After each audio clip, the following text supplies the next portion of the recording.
Well, you can't be seen at the moment, actually. We're just the logo. Going live on 081 811 8181 8181. Is that your default? 81, yeah. What? Is that your default brain rhythm for that song? Well, that's that number. Well, that's the going live version, and it said going live, and that's what I was doing. The song is live and kicking. Hey, can anybody hear us? There's the notification. Can anybody hear us on the internet? Can anybody hear us on the internet? I haven't done a stream before. I haven't done one yet. You made a little rhyme, and you weren't even trying. Thank you, Abby. I've been delivered a cup of tea. Do-de-da-da-do-do-do-do. Okay, everybody. So we got. You can hear us, right? Yeah. They've been hit with an ad, but Oh, okay. There we go. Well, someone fine. was. I was. And so were other people. Let's wait until the ad finishes. You know, we don't need to. I've pressed the thing that. Everybody can hear us loud and clear. Oh, lovely, lovely, lovely. Hey, Excellent. hello, everybody. I'm coming through okay too, right? Everyone's just addressing you directly. That's a good question. Can you hear Chris? Say something again, Chris. Something again, Chris. It looks like you can. What about the sound balance between the two of us? Normally, I'm crazy quiet, but I've tried to turn my mic up with a plug-in. Has that worked? Am I as loud as Chris? If not, I'll adjust it. What do you think? Chat on the screen there, dude. Volume's a tad low. How about now? And Dave, the chat is appearing on the screen. Oh, good! Hooray! It started working. Oh, so I guess that's what you have to do. You have to go live for that to happen. Well, I guess so. Yeah, that does make a lot of sense, doesn't it? Right. I'd like to apologize to all the listeners in advance before even the image comes up on the screen, but I mistimed my dinner very badly this evening. So I will be eating half a pizza live on the stream. I mean, there's worse things that can happen. Oh, look at that! A few of us folks from the Sonic Robo Blast 2 20YA 20-year anniversary. Wow, server. Oh, God. Just got done reading issues 1 to 5 of STC. Oh, well, listen, you need to... That won't help you here. It won't help you here, but it'll help you. You can go and enjoy Sonic the Comic, the podcast. I think you'll really like this. Oh, yeah, God, it's still set to live chat. I deliberately changed it, and it keeps changing it. Yep, I know. I remember to change it to all messages. It doesn't stay. You have to do it each time. So, am I still quiet, guys? Morg says that you're now quite a bit louder than me. Oh, for flips flip. Okay. Yeah, at least. Dinky dank, dinky dink. At least I won't be hungry for this one, which is very true. We normally do streams on the days where I don't eat. You do, and you're ever so grumpy. Maybe I'll have a brilliant old Yeah, time. you're going to love this one. How about now, everyone? What's our vocal balance like at the moment, everybody? Hey, we have our first Where's Part 5 of the night. Thanks, S.A. Harper. And just for that, I'll add another 5 months onto the... No. I've actually got to make it really soon. Okay, keep telling me, right? Just as we roll on, keep telling me how my volume balance is with Chris, because I want you guys to have the experience of being able to hear us, all right? Okay, should we bring our faces up onto the screen? Our beautiful faces. Our gorgeous. As Jolene requests. Gorgeous, beautiful faces. Are you ready? Here we go then. I have to flip it, find the... Where is it? Bingy. Bangy. Hey, boomers. Hey, boomers. Hi there. Yeah, I look like this now. Oh, and there goes my first interrupting text of the day. Good old... Silence my phone. No doubt it will be followed shortly by my first... inconvenient disconnection of the day. Yes, that for some reason, we don't know why, but every single time me and Chris communicate on the internet, his internet goes down a couple of minutes in. Never happens when I do a live stream on my channel. Nope. I don't know what it is. It's just specifically to do with communicating with me, or, more likely, something to do with Skype, I suppose, isn't it? Does it happen when we use Discord? I feel like it has, yeah. Don't understand then. Hi, this is me now. As you can see, I'm hairier than perhaps the last time you saw me. Well, it has nothing to do about that. I mean, the speakers aren't on. You don't sound echoey to me. Wait, hold on. Oh. Well, yeah, but you don't sound echoey to me. No. I might not have the right mic connected up to Skype. Okay, but it is hearing what I'm hearing, and what I'm hearing isn't echoey, so I don't... Well, I still would like, for the purposes of this, I would still like them to have the best audio, whether or not it risks the recording. I would like them to have the good audio. Okay. So that is definitely switched over to that, so we'll see if it matters. We will, won't we? Right, yeah, so hi. You may not all know what's going on here. So some of you, first of all, won't know Chris yet. This is Chris McFeely. Because you probably do, but if you've subscribed to me in the past and that's why you're here, this is my friend Chris. He does Transformers the Basics over on YouTube. over on that tube. And but specifically the reason we're both here today is that we do a comic called Sonic the Comic, the podcast. It's like this, but mirrored. Imagine those words backwards. And that is about an old comic that we both read when we were kids about Sonic. And the reason that it's interesting to talk about on a podcast is that Sonic the Hedgehog, Sonic, has been all retconned ever since, and everything's all different. And in the comic, it was the same. So it's all about like monitors and rings and star posts and stuff. And so that is a nice comic, and we talk about what it was like to live in those days as well. Did you tell them the name of the podcast? I don't know, but I'll tell them again either way. No, you did, because Sonic you held up the mug. Well, I've stopped listening very early on in the stream. But wait, because also, where is it? Bang, there. Have a look now when it refreshes. I've written all over the screen what this is, and that people should go and look at go and listen to the podcast when they get the opportunity so to do. The only trouble is I can't really look at the chat and you at the same time. Oh no, there we go. It's fine. It's sorted out now. Yeah. So sometimes I'm gonna stop. We're gonna just stop paying attention. Right. A problem we've had recently. We need to not do this time, Chris, because it's actually incredibly annoying. It turns out is that we'll have 3 words of it, and then we'll just start reading the chat and chatting about the chat. So what we need to do is have scheduled chat look at bits. Sometimes we just want to stop. I just want to stop listening and do Louis, something else instead. Yeah, Louis, this is well, it's not a Sonic mug. It's a Sonic the Comic, the podcast mug. It's of my podcast. And you should all go and subscribe to our podcast. You'll like it. And one of the ways in which we take you back in time to the 90s, because that's what we do on this podcast. You're going to feel like you're living there. You're going to hear TV adverts of the day. You're going to hear video game music. There's video game reviews, all sorts of stuff. And it's all about the time when we lived. And one of the ways that we take you into that time is I've been reading to Chris on the Patreon for that podcast the stupid Sonic the Hedgehog fanfic that I Dave, wrote. Yeah. Let me stop you there. Okay. Because I've got it all here. Tell them. Educate the crowd. I took upon myself now for this stream. Now, we have got 64 people in the chat, according to the number that's appearing on the thing in front of me here. So definitely many of you will not have been subscribing to our Patreon. No. Do we have 68 subscribers? I don't know. I don't know. So I have written, for the purposes of this stream, a little recap to get you up to speed with where the story is on Dave's fanfic so far. But the trick is, I only sort of half remember about half of it. You only half listens. It's all halves. It's halves all the way down. Yeah. We've been doing this for about 3 years now. Yeah. Oh, yeah. It's not a short fanfic, guys. No. You are getting dropped full on into the middle of this. Because, and I have not had any advanced previews, Dave assures me that this is an especially stupid chapter. Yeah. And he wanted to do it live for a live audience. And, excuse me, there's going to be a lot of burps and belches and stuff because there's more pizza to be eaten over here yet. Ugh. But let me get it all out now. I muted the microphone. Oh, that's very good of you. As I now tell you the story. Yeah. Once upon a time, not so long ago, in a place not so very far away, a 12-year-old Dave Bulmer and his friend Mike wrote a story called End of Mobius. This is in real life. Yes, this is in real life. And Dave, feel free to step in and correct me with anything that I may have misremembered here. A story called End of Mobius, in which Sonic died and there was lots of blood and guts and Star Trek stuff. Yeah.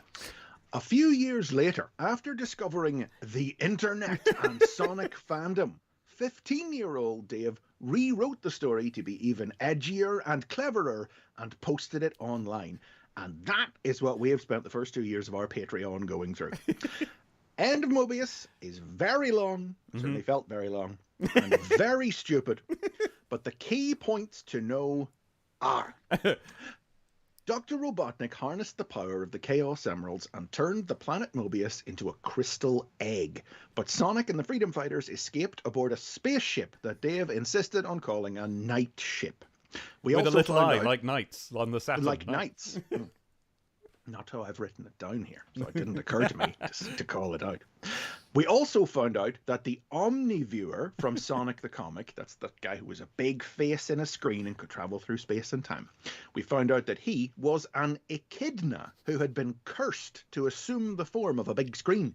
Dave's own self-insert OC Omni-Echidna. And that the echidnas had all left Mobius for a planet they named Jacob. Jacob being the real name of Knuckles, who was like the baby Jesus of Echidna society.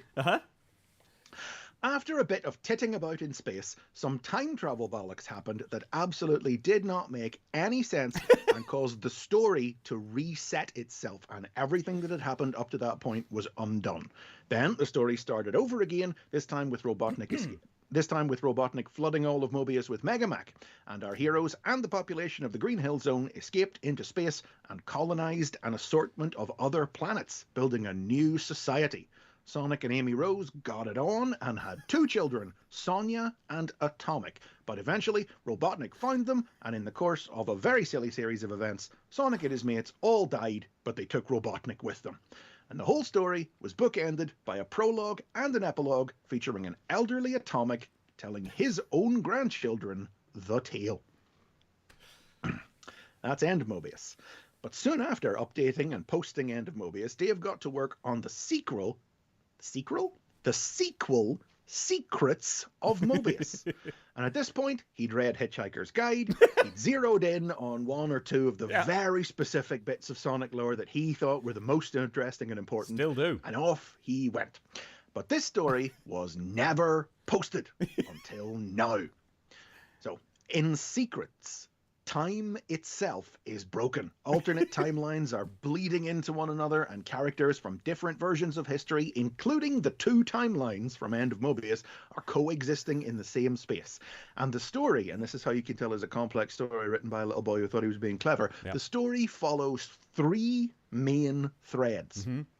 Sonic and his friends, except Amy, are somehow alive again after their deaths in End of Mobius, reborn as the young, hip, super cool, crisp mascot versions from the pre-production artwork for the Sat AM cartoon seen in Sonic the Poster Mag #1. Yep. Traveling in space and time, they encounter Robotnik, who's revealed not to have been destroyed in End of Mobius, but roboticized into an entirely robotic body. While their friends all die, Sonic, Tails and Knuckles escape into the very fabric of time itself, where they encounter a strange little being called Tongs, who uses the combined might of all the different incarnations of the Chaos Emeralds from throughout time to grant the trio powerful new high polarity forms, stronger and more insane than even Super Sonic. And this hypo trinity go back in time to try and prevent any of this stupid shit from ever happening by changing history so that Dr. Kintobor is never transformed into Dr. Robotnik. Meanwhile, the Echidnas free the Omniviewer from his curse, turning him back into Omni-Echidna so that he can help them locate the source of the problem with time. Unfortunately, this leaves the Chaotix crew stranded on the Miracle Planet without Omni to transport them home. There, they encounter a society of shrews who watch over the planet's time stones, and meet Johnny Lightfoot's sister, Jody Lightfoot, aka Bunny Rabbit, and a mysterious old woman named Why Mai, who turns out to be an elderly Amy. They try to use the special zone to warp back home, but they also wind up in Kintobor's laboratory in Mobius's past, sometime before the Doctor's transformation. And tying it all together, you're loving this. You're loving hearing it all spelled out by somebody else, aren't you? It makes it sound almost like a real story. Almost, right? Yeah. Tying it all together. Don't worry, this is where it really starts to Abby's come gone. apart. Skip to the end. Tying it all together is Sonic's great-grandson. Yeah. Atomic's grandson. Here we flip and go, everyone. Speedy. For some reason, Speedy has the ability to perceive all of time simultaneously, like Dr. Manhattan. He can move his consciousness through time at will, altering its flow by changing small events. His dad works for a company that's built a working time machine. Completely unrelated, total coincidence. But when Speedy and his parents test the machine out, it unexpectedly hurls them back through time to the day Dr. Kintabor arrived on Mobius. Speedy befriends the Doc and slowly realizes that as a result of this time travel, he is his own great-grandfather. He is Sonic the Hedgehog's younger self, who will, at some point in the near future, lose his memory before befriending the animals of the Green Hill and Kintabor again and being turned blue in a lab accident. Spurred on by this realization, just as Bunny, Old Amy, and the Chaotix arrive from the future, Speedy uses his abilities to look forward in time to the one moment he's never dared look at, the day of the accident that turned Kintabor into Robotnik. As he watches every time travel attempt from past Sonic fiction to alter this terrible moment happens all at once. The Hypo Trinity, the multiple alternate Sonics and Tailses from the novel Sonic in the Fourth Dimension, and Sonic and the Chaotix from STC's Return of Chaotix. But nothing seems to... Did I happen all the way? But nothing seems able to stop the Doctor's fated transformation. Speedy tries over and over and over harder than he's ever tried to change anything before, to no avail. But his repeated efforts create the fracture in time that began this whole stupid thing in the first place. And that's where this chapter begins. That's right. I think that's all accurate. Beats a break. I think really the only thing that I would change of that description is that it's not... Speedy's not quite Dr. Manhattan, but he's been getting more Dr. Manhattan-y the closer he gets to what goes wrong with time. So, like, it started off that he could just, like, try things again, like, just have little extra goes at things until he gets them right. And now it's that he can see out of the eyes of every Sonic that's ever been across time and space because they're all in the same room together. No. 72 people in the chat. Yeah.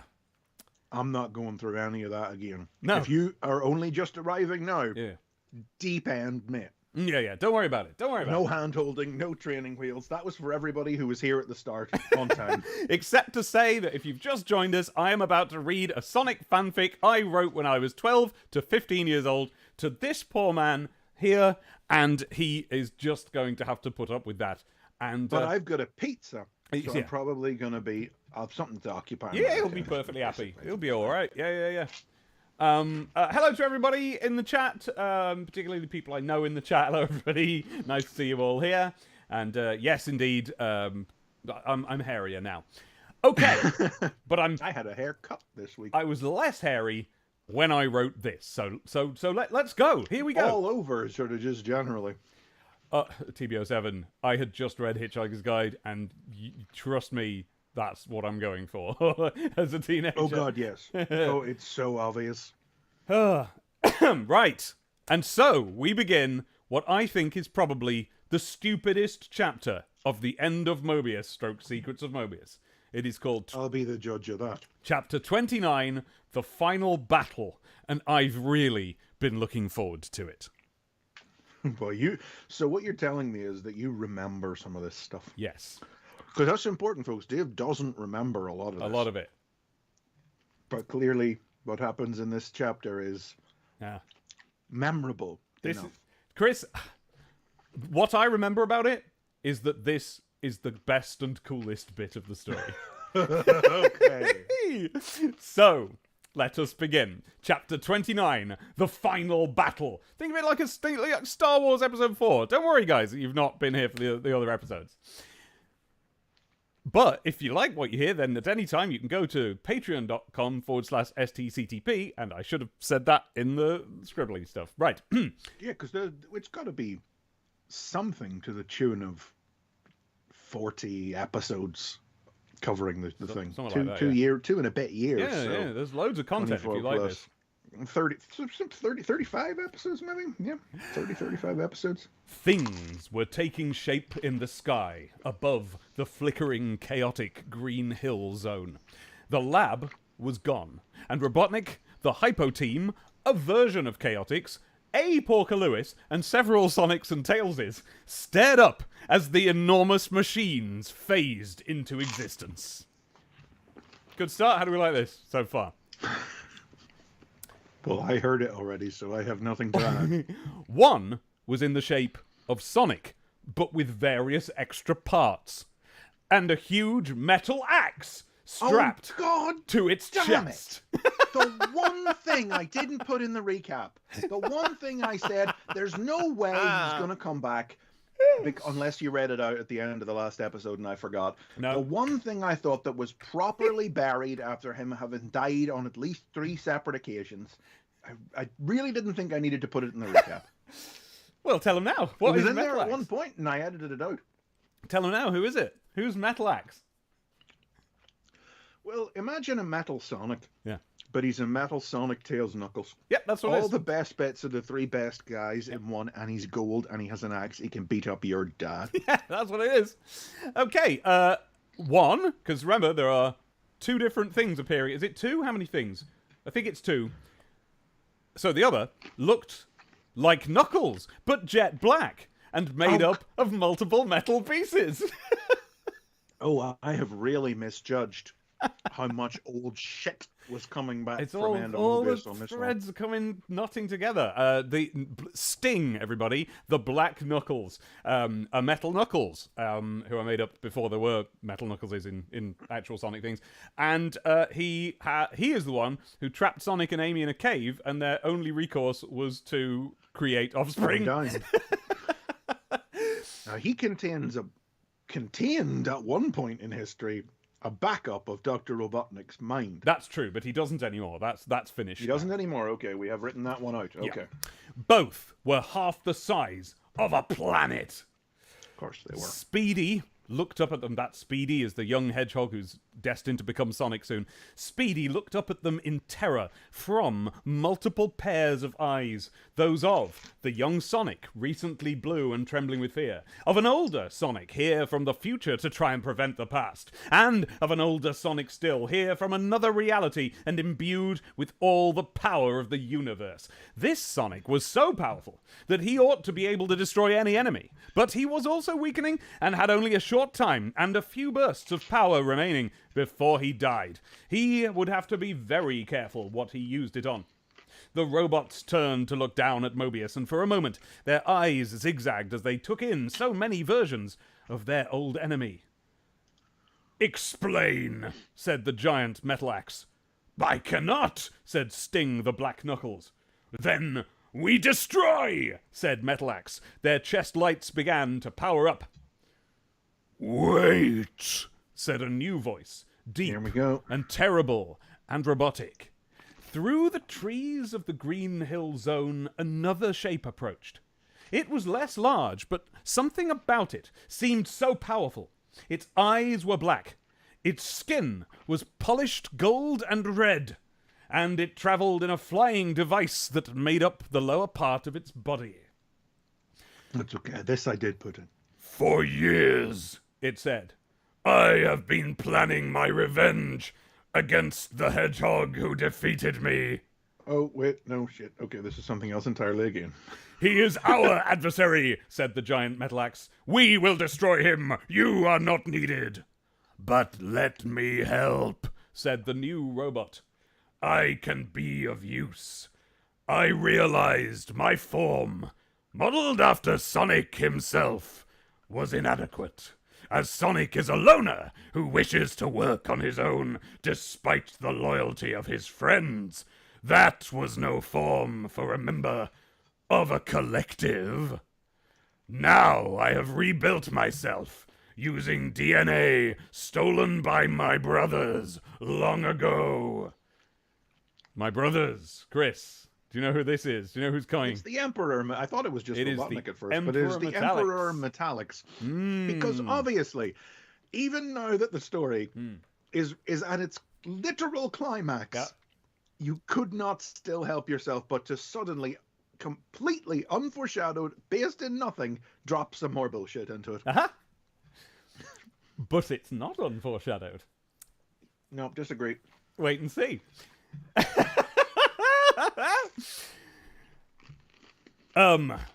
I realized my form modeled after Sonic himself was inadequate, as Sonic is a loner who wishes to work on his own despite the loyalty of his friends. That was no form for a member of a collective.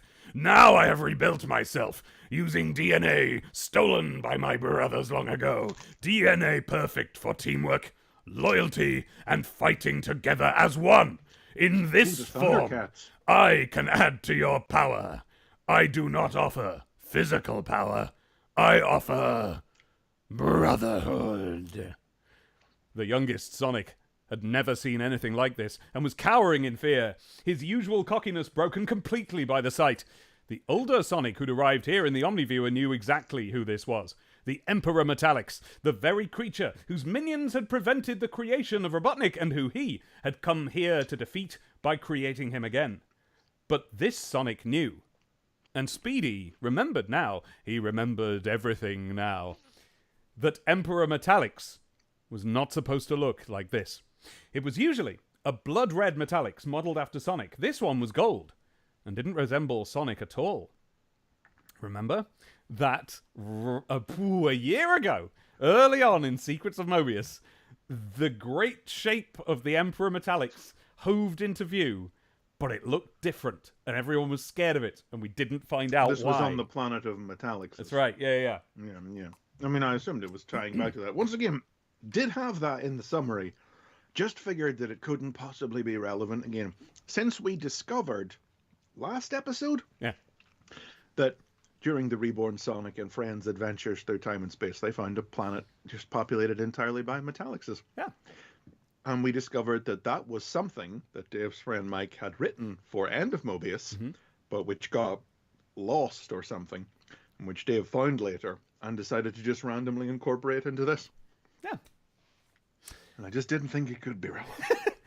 So, it was usually a blood-red Metallix modeled after Sonic. This one was gold and didn't resemble Sonic at all. And the oldest Sonic... What makes it a metal Sonic now? And the oldest Sonic... It's not. It's a Metallix. It's the Emperor Metallix. And the oldest Sonic, Hypo Sonic, remembered, and Speedy remembered with him, that there had been a day, shortly before the End of Mobius, the first End of Mobius, when he... Okay, it was worth including the fact that End of Mobius happened twice. Yep, when he and Tails had fought a Metallix in a cave. It had been fitted with some new weapon, the generator for which he could hear humming outside the cave, and it had blasted Tails with a green light. And Sonic had watched a thin line of electricity scan all the way down Tails' body, erasing him as it went. He'd thought he was dead. Yes, remember this? But they had been reunited when Johnny rescued him from inside an evil Nick Trooper. So why was he scanned like that? And then he remembered not too long ago when they first battled multiple metal axes and their false Robotnik creation, birthed in flesh by the power of the Mega Emeralds, that he had heard the Emperor's voice. I'd actually forgotten that that was the explanation for how Robotnik had come back. No, that was a fake Robotnik. That wasn't him. Was it? That wasn't the same flesh... Robotnik as the Robotnik who was fighting on the Miracle Planet? That was a flesh Robotnik that they had made just to annoy Sonic. That he had heard the Emperor's voice approaching from the distance, talking about a new shape. One that was stolen from you in another life. One more suitable to my task. Brotherhood. The new Emperor Metallix raised itself up into the sky to join Metalax and Sting, who nodded at one another, coming to a decision. They reached out to the approaching golden robot fox, and as it took their hands, all three of them unfolded, and their metal parts latched onto one another, and then folded up again in a brand new form. You see, it would be meaningful if what we had here was a metal Tails and a metal Knuckles merging with a metal Sonic. But of course, what we have is a metal Tails and a metal Knuckles merging with a metal Tails Knuckles. That's somebody that's that already. It's true. Metal Axe. Also, I hate this. Also, Metal Axe is to get it out there. is a golden metal Sonic, but with Tails is Tails and Knuckles is Knuckles. Because come on, yeah. It was. Let me just have a little look at the chat and see what's going on there. Yep, that's fun. Yeah. Everyone's losing their mind, basically. Kathy says, I'm actually kind of mad you explained that nonsense in the first episode of End of Mobius. Birthed in flesh by the power of the Mega Emeralds is a brilliant phrase out of context. Brilliant phrase in context. This is a very good story, you understand. It's only Chris doesn't like it. I can tell we're not far into this, and this is awful. This is worse than anything in the last couple of episodes so far. Oh, Kimari, I was 15. You know, we may have hung out in the same Sonic chats at some point. Right. Yeah, oh yes, Megazord-like. Well, more Ultra Zord-like. This is a Mega Dragon Zord, if ever I saw. Because it's three things, yeah.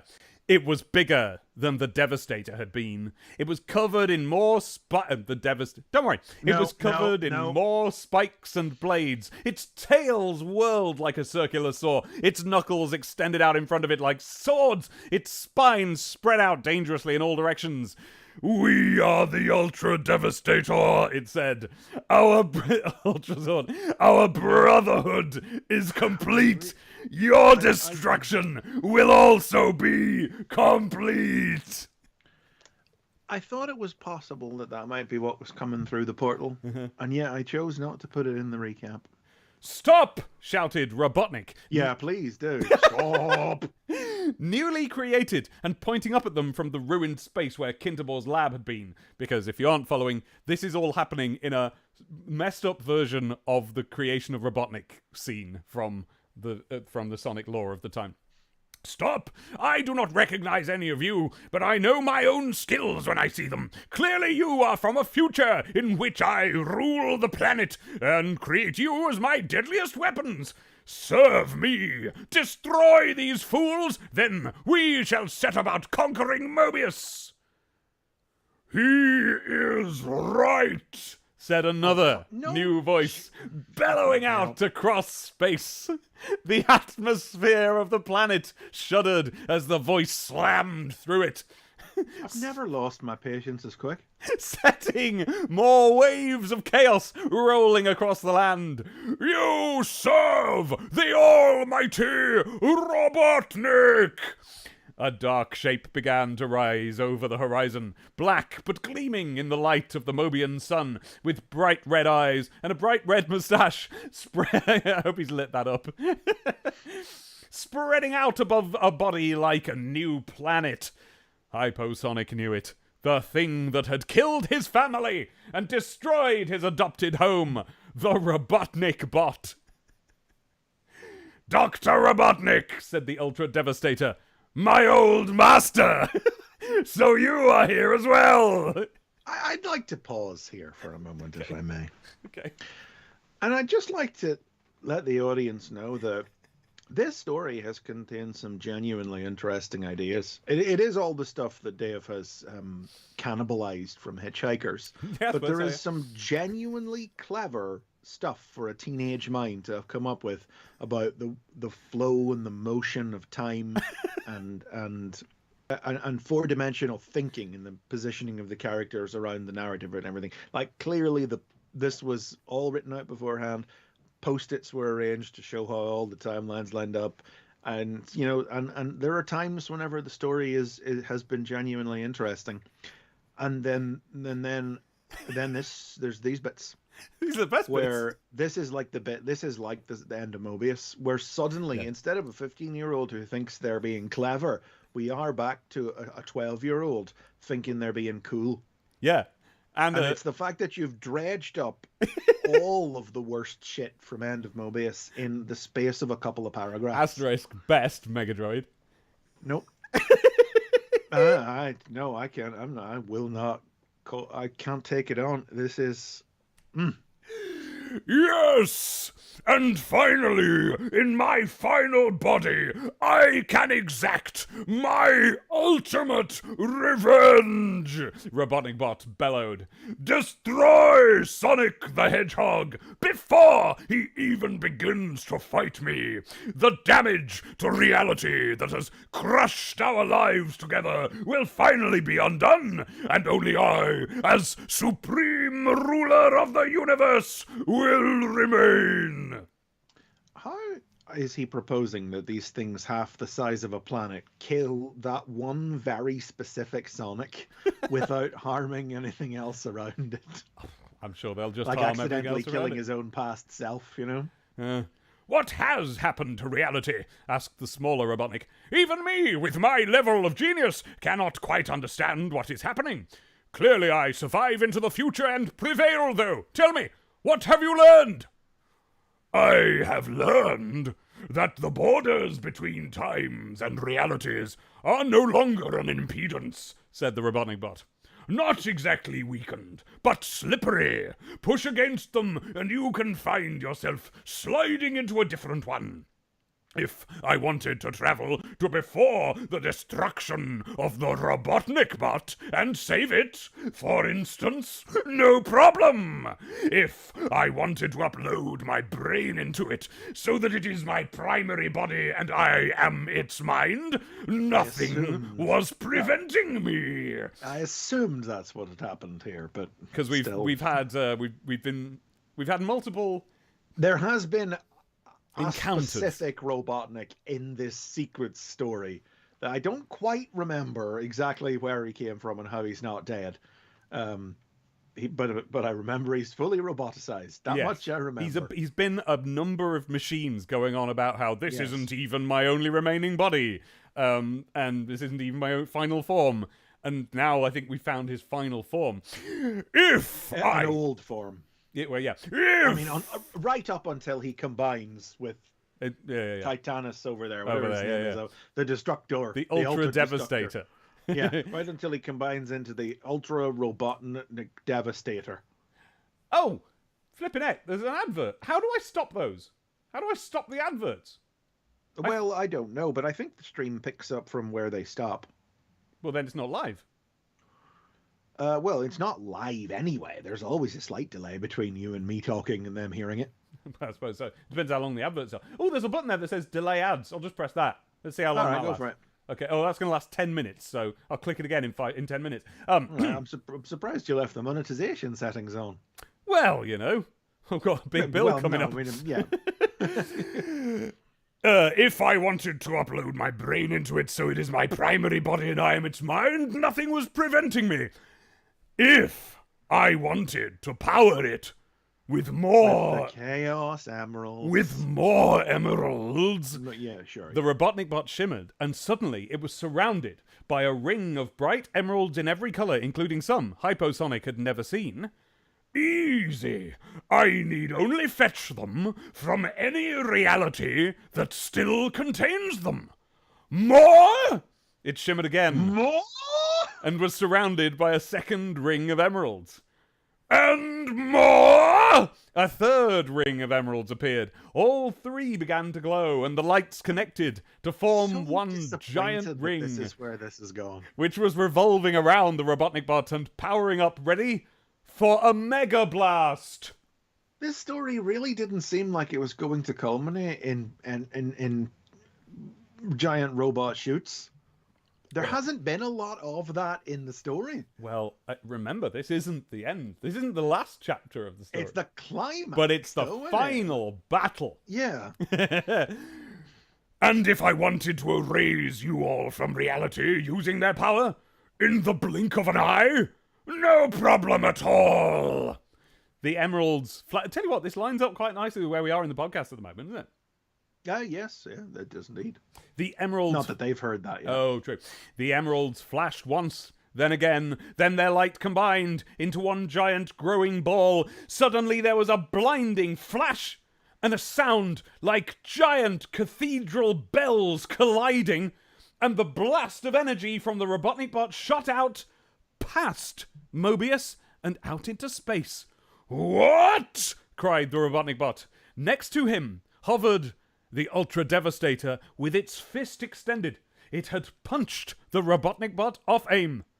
Dr. Robotnik, said the Ultra Devastator, do not imagine I have forgotten that the last time we met, you tried to kill me.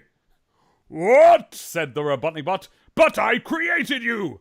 You speak not to Metal X, Sting, or some prototype Metallics, said the Ultra Devastator. The strongest of the minds in this body has taken control, exactly as I planned. That of the Emperor Metallics.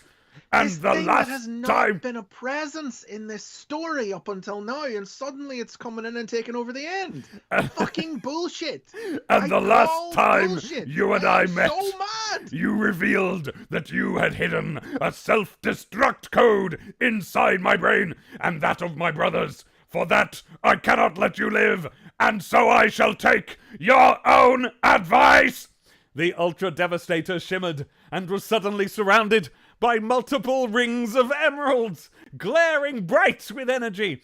It swung. If you haven't figured out yet, folks, one of the 3 or so things Dave really lasered in on that he liked about Sonic was the Kintabor origin story, that pre-production artwork for the Sat AM cartoon from Sonic the Poster Mag #1, and lots of emeralds. Yep.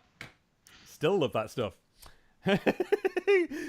The Ultra Devastator shimmered and was suddenly surrounded by multiple rings of emeralds glaring bright with energy. It swung back its arm and punched the Robotnik bot again, causing an explosion of power. The Robotnik bot was thrown a short distance backwards, but it fired its rockets. Impudent robot, the Robotnik bot yelled. Without me, you would be nothing.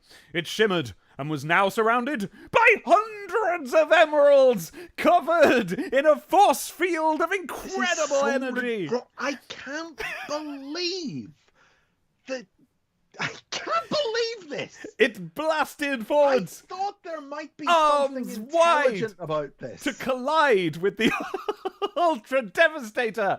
But its giant face fell as it saw the Ultra Devastator begin to spin, its deadly spikes angled to cut and carve into the shell of the Robotnik bot. As it spun... I can't believe the focus of this is not even on the heroes or the whole thing that it's spin on, but it's just suddenly turned into a fucking kaiju fight.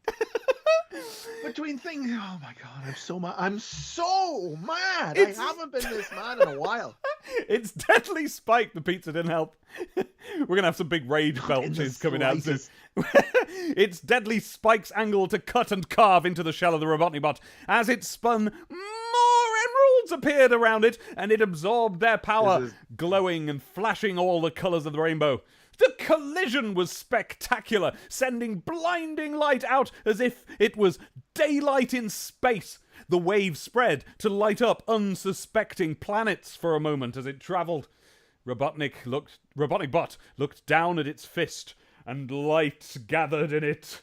The Ultra Devastator did the same. Right. Yeah, that is about right. When they began to exchange blows, each punch blasted out rainbows, explosions of colour, and as their light hit Mobius, sections of mountain were blasted off, and craters began to appear in the Green Hill Zone with a noise like no other ever created.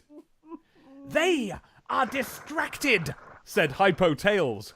An opportunity, said Hypo Knuckles.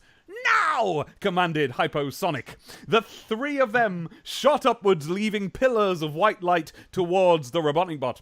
From down on Mobius, they became just specks of light, tiny against the titanic bodies of the robots, but they were the powers of the universe, and they knew what they had to do. The metal shell of the Robotnik bot's spherical body was miles thick, but it was nothing to the Hypo team, who became the electricity buzzing through it and zigzagged down the power lines that led to its center. And there they found a huge black chamber, miles wide in every direction, in the center of which hung a vast black chunk of grey machinery. Pulsing. No, I was assumed it was just going to be a big emerald. Pulsing and juddering. It hung from enormous cables that whole cities could fit inside. His heart, Hyposonic said. Rip it out, said Hypotails. Kill it utterly, said Hypo Knuckles. They shot up. Guys, we've got a giant Robotnik robot in space. And a Sonic, Tails, and Knuckles with the power of all of the universe are going to rip his heart out. This is the coolest thing in the world, Stop Chris. Smiling, you fucking infant. They, rip it out! Kill it utterly! They shot up into the air, became spinning discs of acid laser, a recurring theme in the End of Mobius, acid laser, and sliced through all the cables. The giant metal heart came crashing down and lay on the floor, sparking and crackling with small bursts of lightning. I'm having a moment to take some tea I'd and like read to the take chat. a moment to remind that everybody can get out now if they want. Steve Rushton Robotnik yells, "Taste the rainbow!" as he mega blasts away. Siege, I did backing vocals on Daylight in Space. Purple Zebra, Dave is lining up shark after shark to jump in real time, like Gromit riding that train.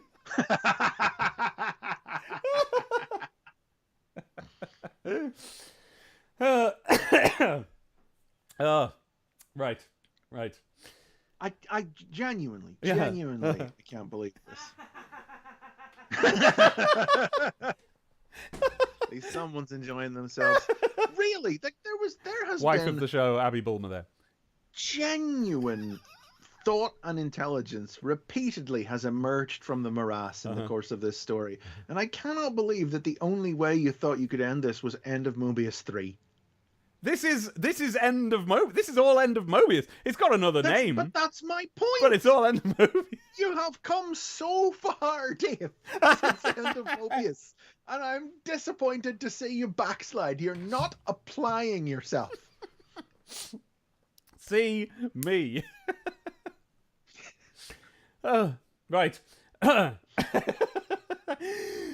They shot up. Oh no, I've said that. Honestly, guys, you should go back and listen to some of the rest of Secrets at least. I mean, if you like this Patreon.com. right now, you should listen to the whole thing. Patreon.com/STCTP, standing for Sonic the Comic the Podcast. You'd be amazed at the genuine difference between what you're hearing now and what has made up so much of the rest of Secrets. The recent chapters, yeah. But I'm returning to the root. I'm back to the true story now. You know. The button that I've pressed to pause adverts with is just stopping on 9:59. So I guess that's good. There we go. We don't have adverts for a while, everybody. Cool. Yes. Save the screen. This is the story Abby was going to illustrate when we met. Correct. Well, one of them. Oh, what? Yes. There was going to be a load of them. You were going to go up through. You were going to do the games. Yeah. And then you were going to do End, and then you were going to do Secrets. Yeah. Because it was all one saga. Yep. All right. There's a burp in the chamber. Come on. Work through. Come on. Out you come. Whatever. They shot up. No, I've done that. I was there. I would help it along. I know you flipping would. Oh, you're right. Your chair collapse. I don't know what that was. Oh dear. Okay, well, we'll all look forward Something's fallen somewhere. whatever collapse is. We're gonna look forward to that. So the heart has. It's not just my spirits. They've cut the heart down. It's landed, and the giant metal heart. There's a great question from. What? Sorry, not to keep cutting in. No, right. But great question from more. Was this chapter perhaps the seed idea for the rest of the story? That's a good question. Did you have this and then work backwards? Because it seems like an awful lot of work to work backwards. It depends what you mean by the story. End of Mobius, no. Definitely not, because that was made up as we went along, passing it back and forth. Secrets of Mobius, couldn't swear it ain't. Don't know. You know? Oh, there it was. We can move on now. So, the giant metal heart came crashing down and lay on the floor, sparking and crackling with small bursts of lightning.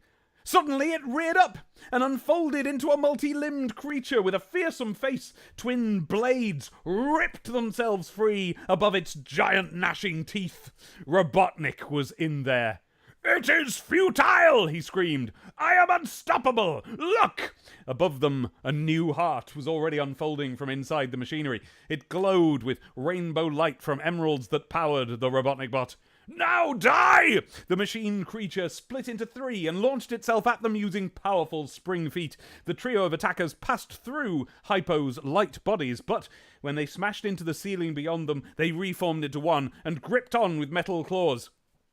"I have calculated every possibility," it said. "Even with your abilities, even with mine, none of us could prevent my rise, and never will. Go back and change history. It has been done before. Every time I will return. I believe the universe wants me to rule it. That is why I am unstoppable. Kill this unit, go on! I am not the heart of the Robotnik bot. I am the Robotnik bot. My personality is written into its walls, and I am elsewhere too. Soon I will be everywhere." It launched itself off the wall into them, but this time they were ready. They waited until at the moment the mechanical being passed through them, they blinked into cosmic darkness for a split second, long enough that every molecule inside Hypo ceased to be, including those that were Robotnik's. The remaining pieces of his machine body rained down to the metal floor below. "We must find every backup of his mind," said Hyposonic. "We must destroy them utterly," said Hypo Tails. "Starting here," said Hypo Knuckles. They blazed out through the shell of the Robotnik bot, flashing as they went, dissolving multiple paths. The paths carved out huge chunks of the shell which shot out with them into space. They swerved and carved bigger chunks out of the machine, while the Ultra Devastator punched it again with its powerful knuckles, punching out sections of its face and chest. I shouldn't be surprised that it all comes down to... These have been the big digressions from the actually interesting part of the story and everything in Secrets of Mobius up till now. The bits where Supersonic, but 3 times more evil, just punches shit. And it's not even interesting to hear. Like, it's not... like, because the stuff talking about time is written in an interesting way. You know, there's some thoughts going into it. But this is just, and then he punched, and then he kicked, and then he bit, and then he spit, and then he shot, and then he flew, and then he jumped, and then he punched. And you disappoint me, dude. The Hypo team ripped out gigantic pieces from its stomach, then swirled together, becoming a ball of force that acted like a battering ram, punching the pieces away from them. And down... Whatever, you fucking... whatever. And what the fuck ever? Oh, for fuck's sake. And down towards Mobius. Segments of the Robotnik bot the size of mountains ripped through the actual mountains and cliffs surrounding the Green Hill Zone, causing giant avalanches. Boulders bigger than towns crashed into the sea, causing giant tidal waves to crash down on the shore. Hold on, I've just realised it's been ages since I last saw any new chat. And well, I'm looking at it, you know. Okay, people are just like, why does Hyposonic sound like a grandma? Hypo like diabetes. Some of the comments. Yes, okay. And now I've got the chat back. I was just making sure that thing about the 10-minute thing being paused didn't mean I'd somehow paused the entire stream. Yes, Hypo, I was simply wrong. Thought it was bigger than Hyper. It's not. It's much smaller. Yeah, you made up a word. Yeah. But you retroactively justified it because you had somebody, Tongs, little weirdo man from outside time, say that it was short for high polarity. Yeah. High polarity but it's not. Sonic. It's just a cool word. Not this way. Yeah. Yeah. And why he sounds like a grandma is because Dave just thinks that that's what Supersonic should sound like. Yeah. He's all evil. Yeah. Yeah, and that's what evil people sound like. They sound like that. Listen, if you went around talking like that, everybody'd hate you. But being hated is not the same thing as being evil. Let's do it, Jeff. Just ask Jeremy I don't Corbyn. forgive you. Right. Above! Boulders bigger than towns crashed into the sea, causing giant tidal waves, to crash down on the shore. Above, Yes, Hypo tore out more chunks of machinery and punched them away. Some flew off out into space, but some came directly towards Mobius, carving out more craters in the earth. The Robotnik bot fought back. The emeralds surrounding it formed a shield in front of it and blasted an enormous pillar of energy into the Ultra Devastator, which reared back as layers of its surface were burned away. Skip to the end. But it drew in power from its own emeralds, which were multiplying every second, and launched at the Robotnik bot with its axe in its hand, swinging at it. It collided and dug a huge trench into the Robotnik bot's shoulder, pushing it round. Its laser beam swept across space and straight into the surface of Mobius. As the time travelers Robotnik and Speedy looked on, a great gouge ripped across the planet and lava sprayed up out of it, shaking the entire world. Explosions could be felt through the ground of what used to be the lab as the whole planet began to crack apart.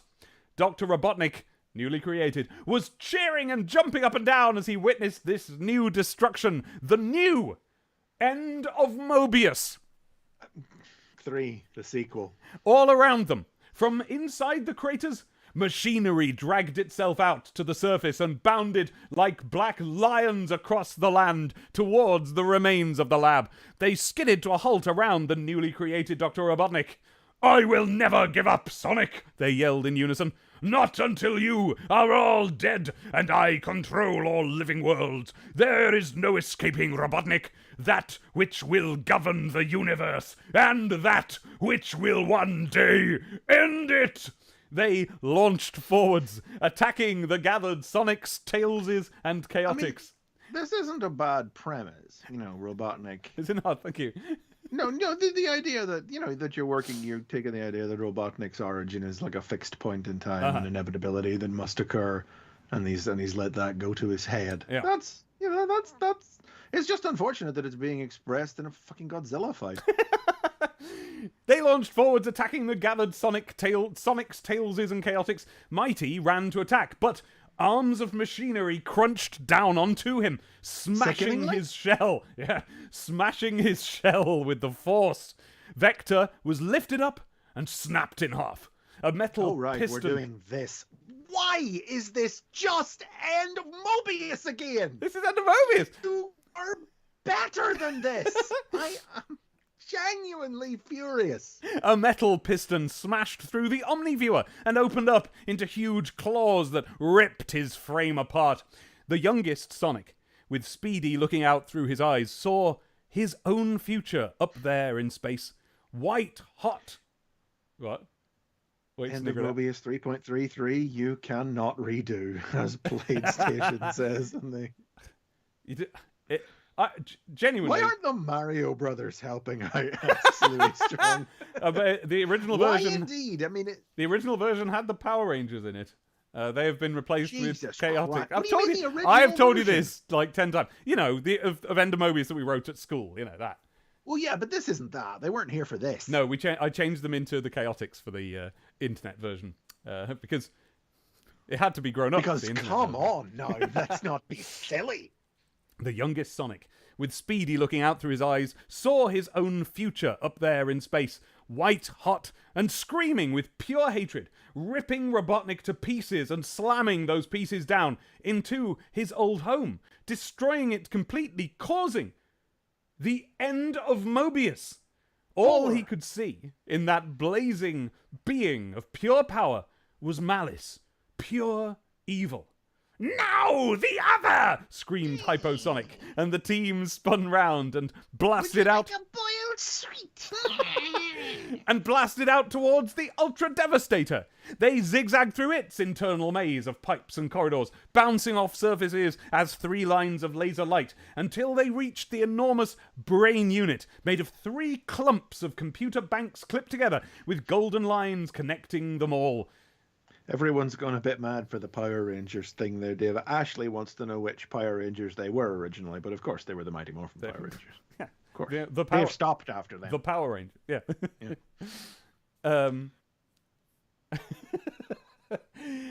Blah, blah, blah, blah. until they reached the enormous brain unit made of 3 clumps of computer banks clipped together with golden lines connecting them all, green light zipping down them between the brains. Hypo swirled together, becoming a single ball of light for a moment before separating as coloured beams, disappearing into the 3 brains. Speedy saw those 3 beams disappear into the Ultra Devastator's head and light up its brain, taking over its mind. And then the 2 titanic creatures continued to battle, raining huge pieces down on Mobius. They probably couldn't even remember Mobius existed.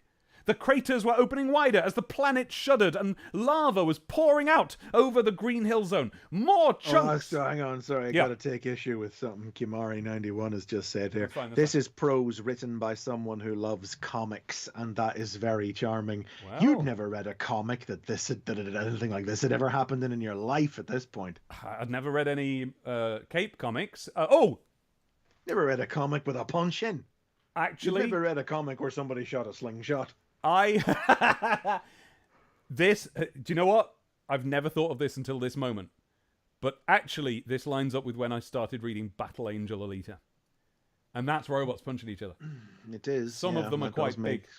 Yeah. But I read the 2nd volume first, and that was just a love story. So, I don't know. I was going to say, this really doesn't map on to that. And when I wrote beyond the idea of it being, there being robots. and the different kind of robots. And when I wrote this, I had never watched Dragon Ball. It's not about that. And you still haven't. No. I've read it now, but... But surely, look, and you're reading this with the biggest grin possible plastered over your face. Should not the fact that everybody in the chat is saying, wow, this is just like Dragon Ball, make you despair inside?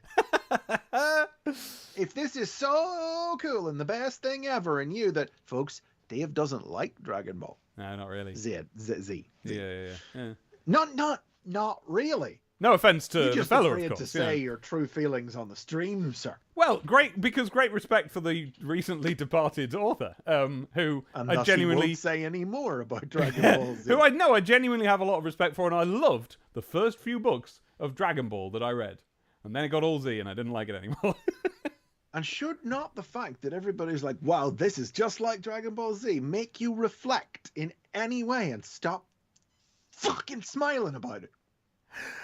The craters were opening wider as the planet shuddered, and lava was pouring out over the Green Hill Zone. More chunks of metal the size of asteroids came hurtling towards the planet, leaving trails of fire. Robotnik was lifted up by the monstrous robots and placed in a control seat in the top of the largest one. He bellowed and pointed, and the robots rushed forwards to destroy. I clearly have simply not listened to big chunks of this. I have 3 robots? You're just. I can see you just reading the chat.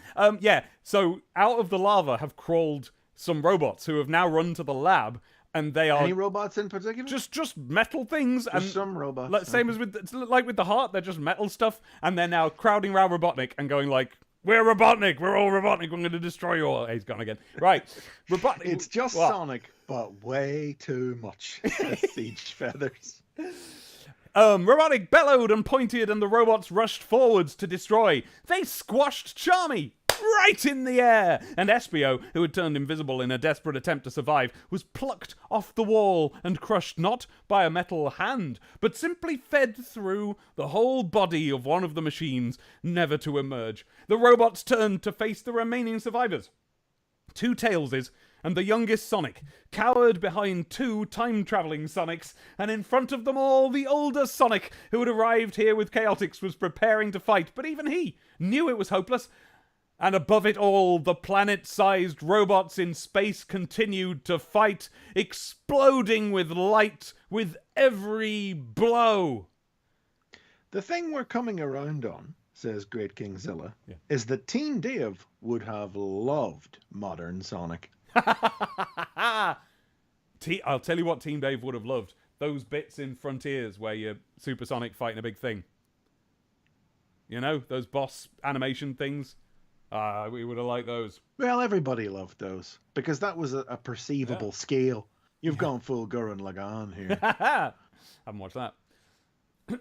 Well, I have. I watched a few episodes and got sick of it. This is what I'm saying. You don't like this stuff. Why did you write it? I'm trying to reclaim my my teenager. Well, yeah, but I don't. I'm not into this stuff as an adult. Teenage me would have probably liked it. Would he though? Well, I mean, you were a teenager when Modern Sonic happened. I suppose. Well, I liked it. It's only now that you've decided you didn't. Yeah. Anyway, not chapter 8, but like line break now. So we're starting a new scene. And I'm happy to report that it's going to settle down now. Because do you remember, Chris? Many of the people watching... have a nice cup of tea and a sit down. Many of the people watching won't know this because this is our previous episode. Can you remember how the last episode ended? Yes, with the Chaotix and Waimai and Bunny arriving in Kintabor's lab just a little earlier on while Speedy was casting his consciousness through time. Amy was peering down at him. It was in the recap. And his eyes were flickering because he was seeing all this. And so now we're back with them. Speedy saw it all. It was really happening. And he only had a few months to survive before it happened. Months we're on now. Okay. So why had he never seen this before? Until recently, his ability to see ahead had hit a dark spot in the immediate future, a place he never looked at because he didn't want to see it the moment he lost his memories.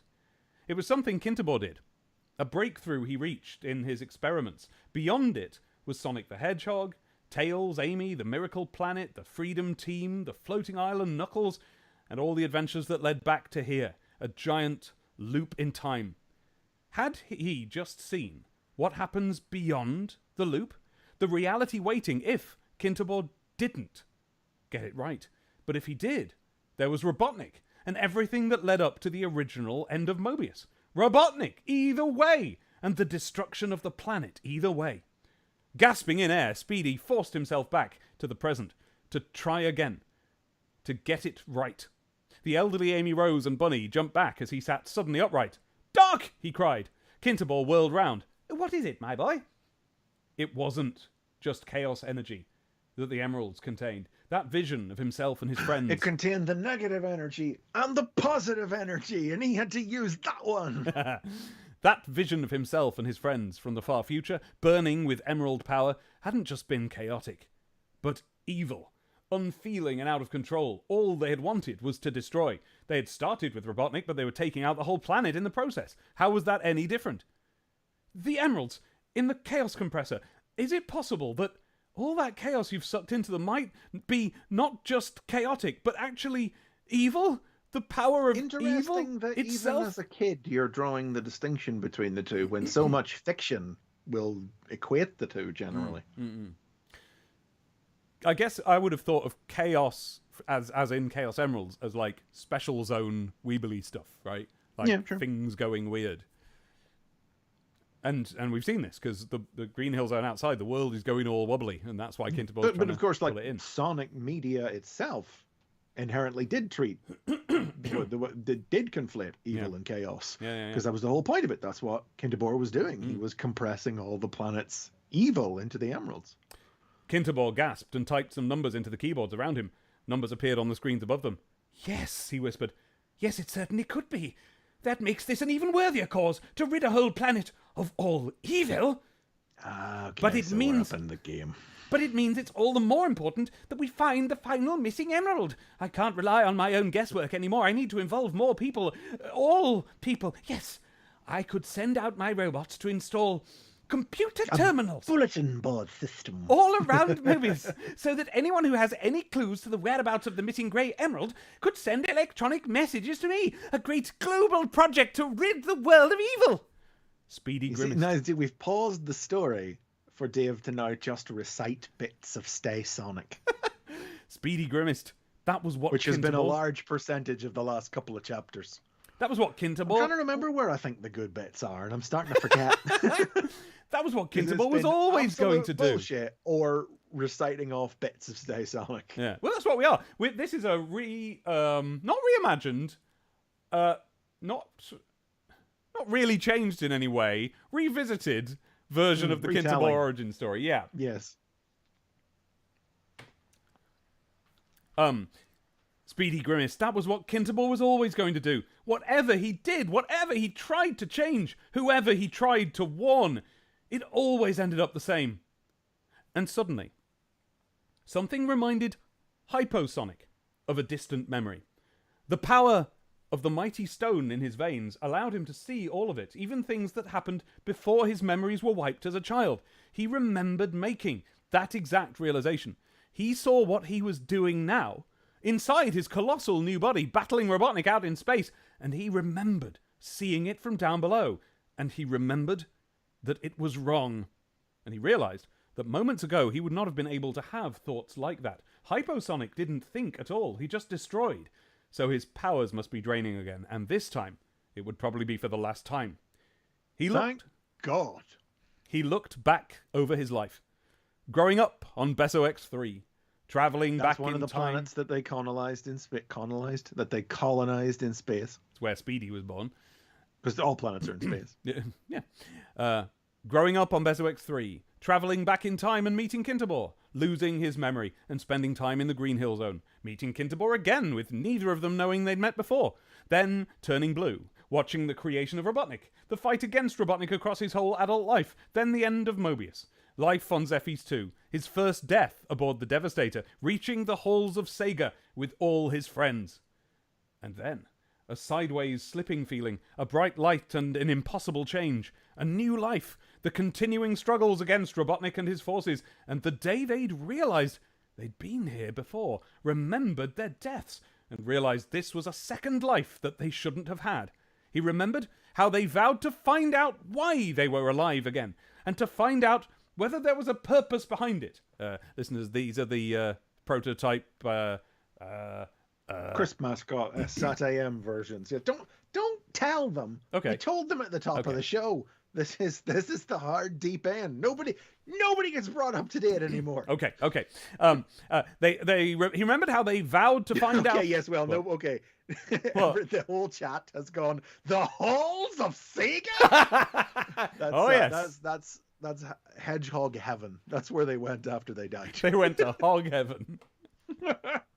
Yeah. Sorry, Siege Feathers is just like, Chris just not reacting to the halls of Sega. I guess that's a thing already. Yep. Yep. Yeah, because that was in the first part of Secret to Mobius. And, yeah, very first part. And ever since, Chris has been annoyed that like they've been having this second life without really going on about the fact that they died and went to heaven. Tissue. We left them in heaven with the Lord God Megadroid. The Sega Megadroid is the ruler of heaven. And then when we next saw them, they were just suddenly the prototype art versions fighting Robotnik across time and space with literally no explanation. Yep, that's right. And we haven't got one here either. It's just saying that, he remembers when they suddenly, with no explanation, did that. But if you say within the story that there is no explanation and they don't know, then that's all right. It's connective tissue. Somehow Sonic was revived, or whatever it is about the Emperor. Somehow Sonic returned. Yeah, that's it. He remembered how they vowed to find out why they were alive again and to find out whether there was a purpose behind it and what they should do. He remembered the moment when the time pod... Now concentrate, Chris. I need you to concentrate on this. Get your spreadsheet out. He remembered... Okay, hold on. Right. No, just read it. Just read it. He remembered the moment when the time pod appeared, suddenly in their base, and its door opened and there stood another Sonic, Tails and Knuckles from the very near future, who invited them to come with them on an important mission. Before accepting... Okay. Did we see that before? No. Okay, this is new. All right, okay. We opened on them already having had this time pod doing tests with it. Yes. So this is another a door opened and there was a time thing. There stood another Sonic, Tails and Knuckles from the very near future who invited them to come with them on an important mission.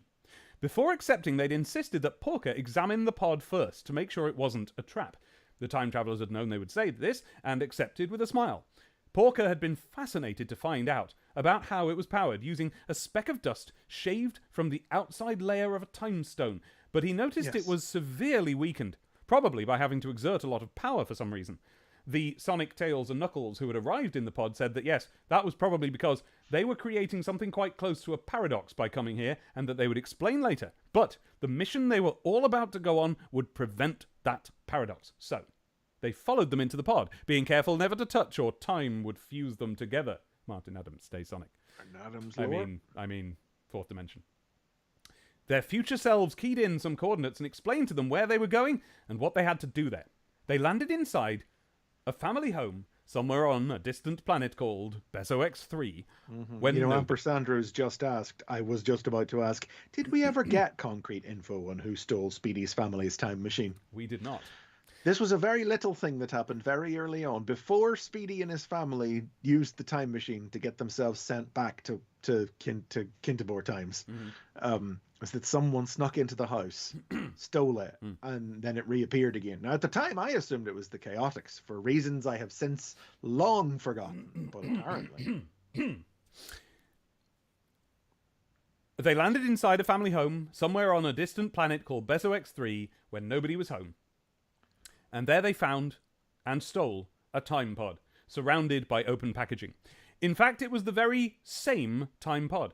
They flew it back in time a few minutes to the base, invited themselves into the pod, dropped them off in the house to steal the pod, and went on their way in their own copy of the pod. It shouldn't have worked, but it did! And they... you know, I had a gut reaction there, but that's we set up the key and we set up the bomb. The gun. The gun. Yeah. And but it worked. But no, it doesn't really, because they got it. Nah, maybe it does. I don't know. Okay, that is a proper blimey Basil that I'm gonna allow. I'm gonna allow that one. Let's see. Chat, help us out. Some time travelers. You're standing there. You appear in the future in a phone booth, let's say. You go in it. You are taken to the phone booth. You steal it. You appear, invite yourself in, take them there, they steal that, and now you've got a phone booth. And that's how you got it. Does that work? I will allow it. I've decided it's okay. But what happened to the other one? The other one? What other one? The ones who took you there. What happens to them? They're you. Yeah, but yeah. You now go off on whatever adventures you want. I'm gonna diagram this shit. You're here in the field. Here's the time. Now, Marty, it's gonna branch off into an alternate timeline. So how are you gonna draw a diagram of this? Somebody. So, right, hold on. Right. So there's time. Oh, it's not gonna focus. There's time. Time's a line. Yeah. And here's you. This is you. This is you. And then here's the past. Yeah. And so they come forward. It's going to be a circle, isn't it? Going around the line. It is going to be a circle, but no. What? Wait. No. Yeah. Because then it's like that. Yeah. That looks like real maths to me. This is you. Yeah. And you just go up. Yeah. You just ping off. Oh, that was... How many pizza left? You need to fill up after all that thinking. Yeah, it is a bootstrap paradox. It is. I don't know the names of the paradoxes. Which one's bootstrap and why? Well, the bootstrap is the one where you go back in time and give yourself the thing that you've always had. Yeah. Right. Yeah, but this is tighter than that. It's so insanely tight, I think, is the thing that it's smaller than that. Yeah, it all like, happens in a few minutes. Yeah, and it's that you're giving yourself the time machine. It feels like at one moment there is two groups who each have their own time machine. Yeah. But one of those groups does have to go back and become, thusly, you see, and become.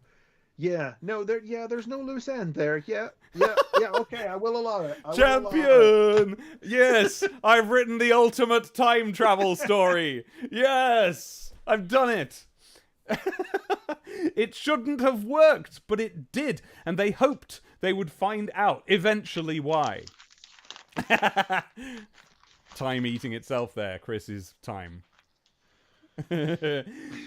When their future selves had said there was an important mission to fix a time paradox. Smaller than a bootstrap, so just a shoelace. Yeah, quite right. This is a Velcro paradox, I think, if that. Right. Why is that called a bootstrap paradox, though? What's the bootstrap? Because the story that there's a story Called I forget The who wrote it. It's Bootstrap. called "By His Bootstraps." Oh. And that's why we call it that. Ontological paradox is the non-story based name for it. Well, this is I'm just going to swap two letters around. This is a not a logical paradox. Yeah, it shouldn't have worked, but it did. Blah, blah, blah. Oh no, I'm sorry, man, Jackson. Please don't assume that we know what happened in Sonic 06. Oh God, no. Apparently, there's a bootstrap paradox. I've watched playthroughs, but I don't remember them. I have not even.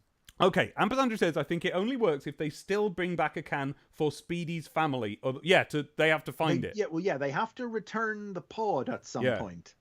So when does that happen? Don't know. When their future selves... Did you ever even think... Well, no, you must have thought about it, because you had the pod reappear. Probably at the end of the story. You've read Martin Adams. You know that's how that story ends. When their future selves had said there was an important mission to fix a time paradox, they'd been excited to find out what it was, but when they told themselves the same thing moments later, it was only because they remembered it being said. So, perhaps the paradox didn't need fixing at all. Full Bill and Ted. I mean, I was such a big Bill and Ted fan. Before any of this, I was a Bill and Ted fan. Like, before Martin Adams, before... Douglas Adams, before any of the Adamses. Sure. It's 69, dude. They said it because they knew that they said it already. Yeah. That was what I believed. Actually, it was just a rude number, and the writer is annoyed that they put it in. Said so on Twitter. Either way. Our version is better, and in my head canon. Right. When they read that. So perhaps the paradox didn't need fixing at all. But then they realized it could be used, I think it means it is the time machine, could be used to fix everything that was wrong with the world. The end of Mobius could be averted. Instead, it had gone wrong and all of this had happened. They'd been given all the powers of the universe, and a little thing like where their time machine really came from had seemed unimportant. Time is broken, Hyposonic concluded. It was true in so many ways. I'm quite broken. We have the power of time, said Hypo Knuckles. We can fix it. Not by destruction, said Hyposonic. Holes must be plugged. Think. Try and remember all that we have forgotten. For instance... He disappeared through time, carrying them all with him just by thinking about it. They were beams of time, zipping back to a moment in the past at the End of Mobius, as they fought under the glass floating island. You will not stop! I can't believe you don't see that at the time you couldn't see the distinction. Even then, even in the hot fortnight that you took to write all of this, that you couldn't see the distinction between what that one was like and what this one was like. As they fought under the glass floating island, they hung invisibly in the form of sunlight and watched as their past selves fell from high above through a cloud of badniks. They saw Tails grab an Eggomatic out of the air. Remember this? And throw it towards Knuckles. This was earlier in Secrets, wasn't it? Yep. And throw it towards Knuckles, who landed in it and took the controls. They accidentally released a wrecking ball from the base of the vehicle, and it Just repeat. This was 5 pages ago, probably, in real space, and yet you're repeating it all now. They accidentally released a wrecking ball from the base of the vehicle, and its swinging weight began to pull them further out of control. Here, said Hyposonic. Look below the wrecking ball. It was the time machine. In their idiotic flailing, they destroy the time machine. He's right, they do. Do you remember? No. Of course I don't. In this scene, we were talking about it last episode because I got the sheet out where it was in the original story. In this scene, the wrecking ball came out, smashed into the time machine. There was a big bright flash of light, and the thing that powers it, the little vial with the little shaving of time stone, flew away and opened a time portal, and they ended up in it, and that's how they ended up in Nega time and met Tongs. Yeah, that's how they averted the end of Mobius. The They end brought the of floating Mobius. island here or some shit. Yeah. Yeah. In their idiotic flailing, they destroy the time machine. This cannot be. We stole that time machine. What? Almost any frame of this stream is like the theater symbol of the happy mask and the sad mask. In their The idiotic Clayface fail, of tragedy. they destroy the time machine. This cannot be. We stole that time machine from the home of Speedy the Hedgehog on Bezrec 3. Without it, Speedy cannot make his journey, and Sonic the Hedgehog can never be created. This All right. must be rectified. But how? They gotta take a time machine back to the future. But how? Said They gotta go Hypotail. back, Marty. They gotta go back to the future. Like this. They became one again, and in the split second the wrecking ball hit the time machine, they engulfed it, removed the power vial and tossed it away, and then exploded into time, taking the time machine with them. They Now, placed into it. time in this context means outside of time. They placed Into it. the, be outside the fabric of time. They placed it Where in. a little man lives. They placed it in Speedy's house unharmed. It was missing its power supply, but Hyposonic could remember that his father had one in his briefcase and used that, seemingly not concerned that there wasn't one already in it. On the video, Guess I've got to. that probably came up. I've got to do a early flashback. on. The flashback scenes are hard to do. I have to put the past and future video in and the sound. Don't worry I have about to it then. Find the bit Well, and you copy make- paste look, it. the fact I that am you making even- the ultimate video of the end of Mobius. I'm This is loving it. This is it, and this is the worst part, is that you still haven't wised up 30 years later. A hole in time is plugged, said Hyposonic. Think whether you can remember any more. So much has happened, said Hypotails. Who knows what might be wrong with time? Can we really hope to fix it all ourselves before our power runs out? To work out what else needs to be fixed, said Hypoknuckles, would take a brain, many... What? Just put an asterisk. Purple Zebra says. For the flashbacks, just put an asterisk. Yeah, okay, yeah. See episode. Kimari91 says, I can't really follow the action, but a series of baffling images are playing across the cinema screen in my mind's eye like a parade of Sonic-shaped clowns, capering and hollowing. That's right. No, nobody can follow the action. It's badly written. To work out what else needs to be fixed, said Hypoknuckles, would take a brain many times more powerful than ours. A genius mind! There is such a mind, said Hyposonic. Follow me! And in a flash, Off we go through time! they were back inside the Ultra Devastator, and the Robotnik bot was before them, powering up for its next attack. Him? Said Hypotails. He will not help us, Said Hypoknuckles. He will not have to. We have inhabited this robotic brain without any problem. We can do the same to his. Take on Robotnik's brain for ourselves? Gasped Hypotails. Siege Feather says, oh, I really love this just a long list of very specific details and nothing else writing style. Yep. Oh, look, cat. I didn't know that. What?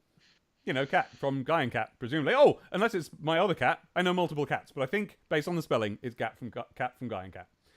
I don't see that. Oh, do you not? Kamari91, this is Cat, by the way. Oh, well. Sorry. Oh. Hi, Cat. Didn't Hello. see that. Yes, I missed it. There it is. Yes, I see it now. Friend of the show has been on it a couple of times. Can't believe missed these streams. Listen to the podcast, everybody. Subscribe. Go and subscribe. And go to patreon.com/STCTP for all of the other episodes leading up to this and after this, because this isn't the end.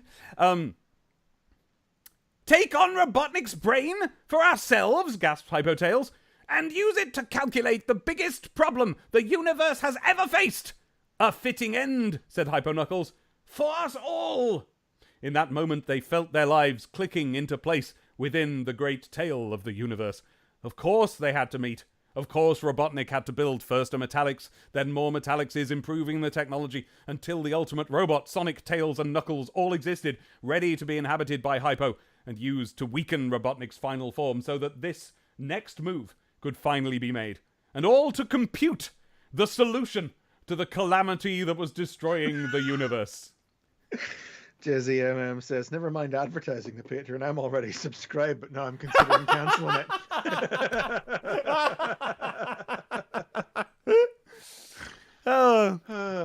It felt a little like this was what it had always been for. All of it.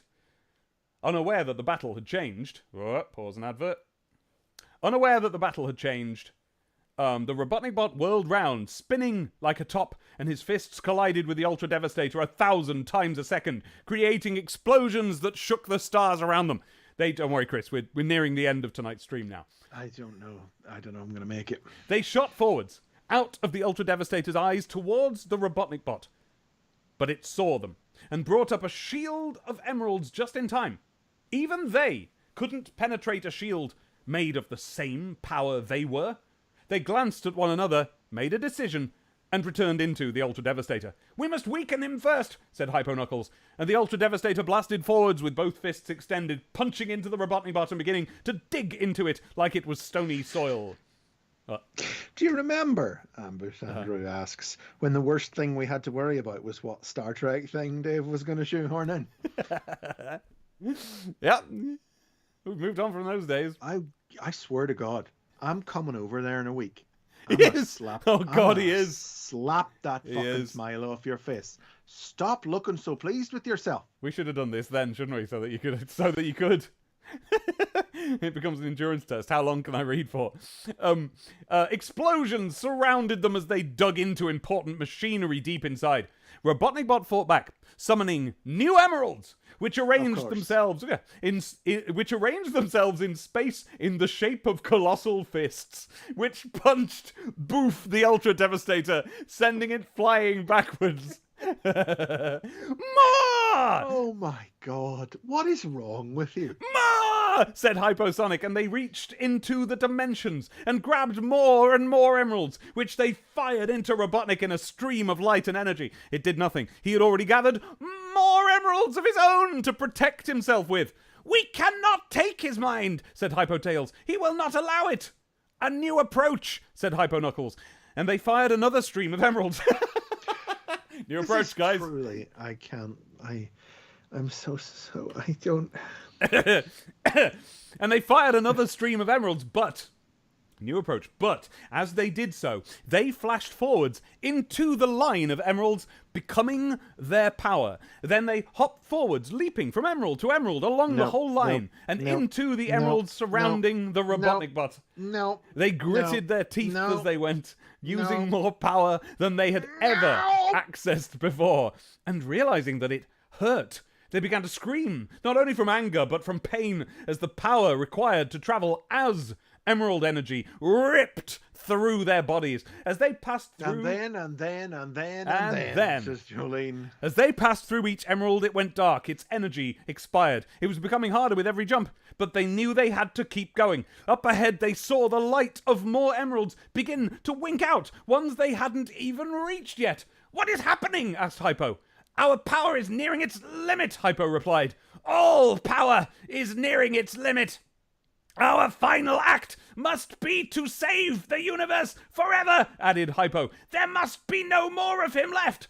They jumped through emerald after emerald and out the other side, blasting into the Robotnik bot with more force than ever before. The Robotnik bot screamed and began to erupt. Its eyes exploded first, then its face, and then its whole body exploded outwards, creating a gigantic cloud of fire in space.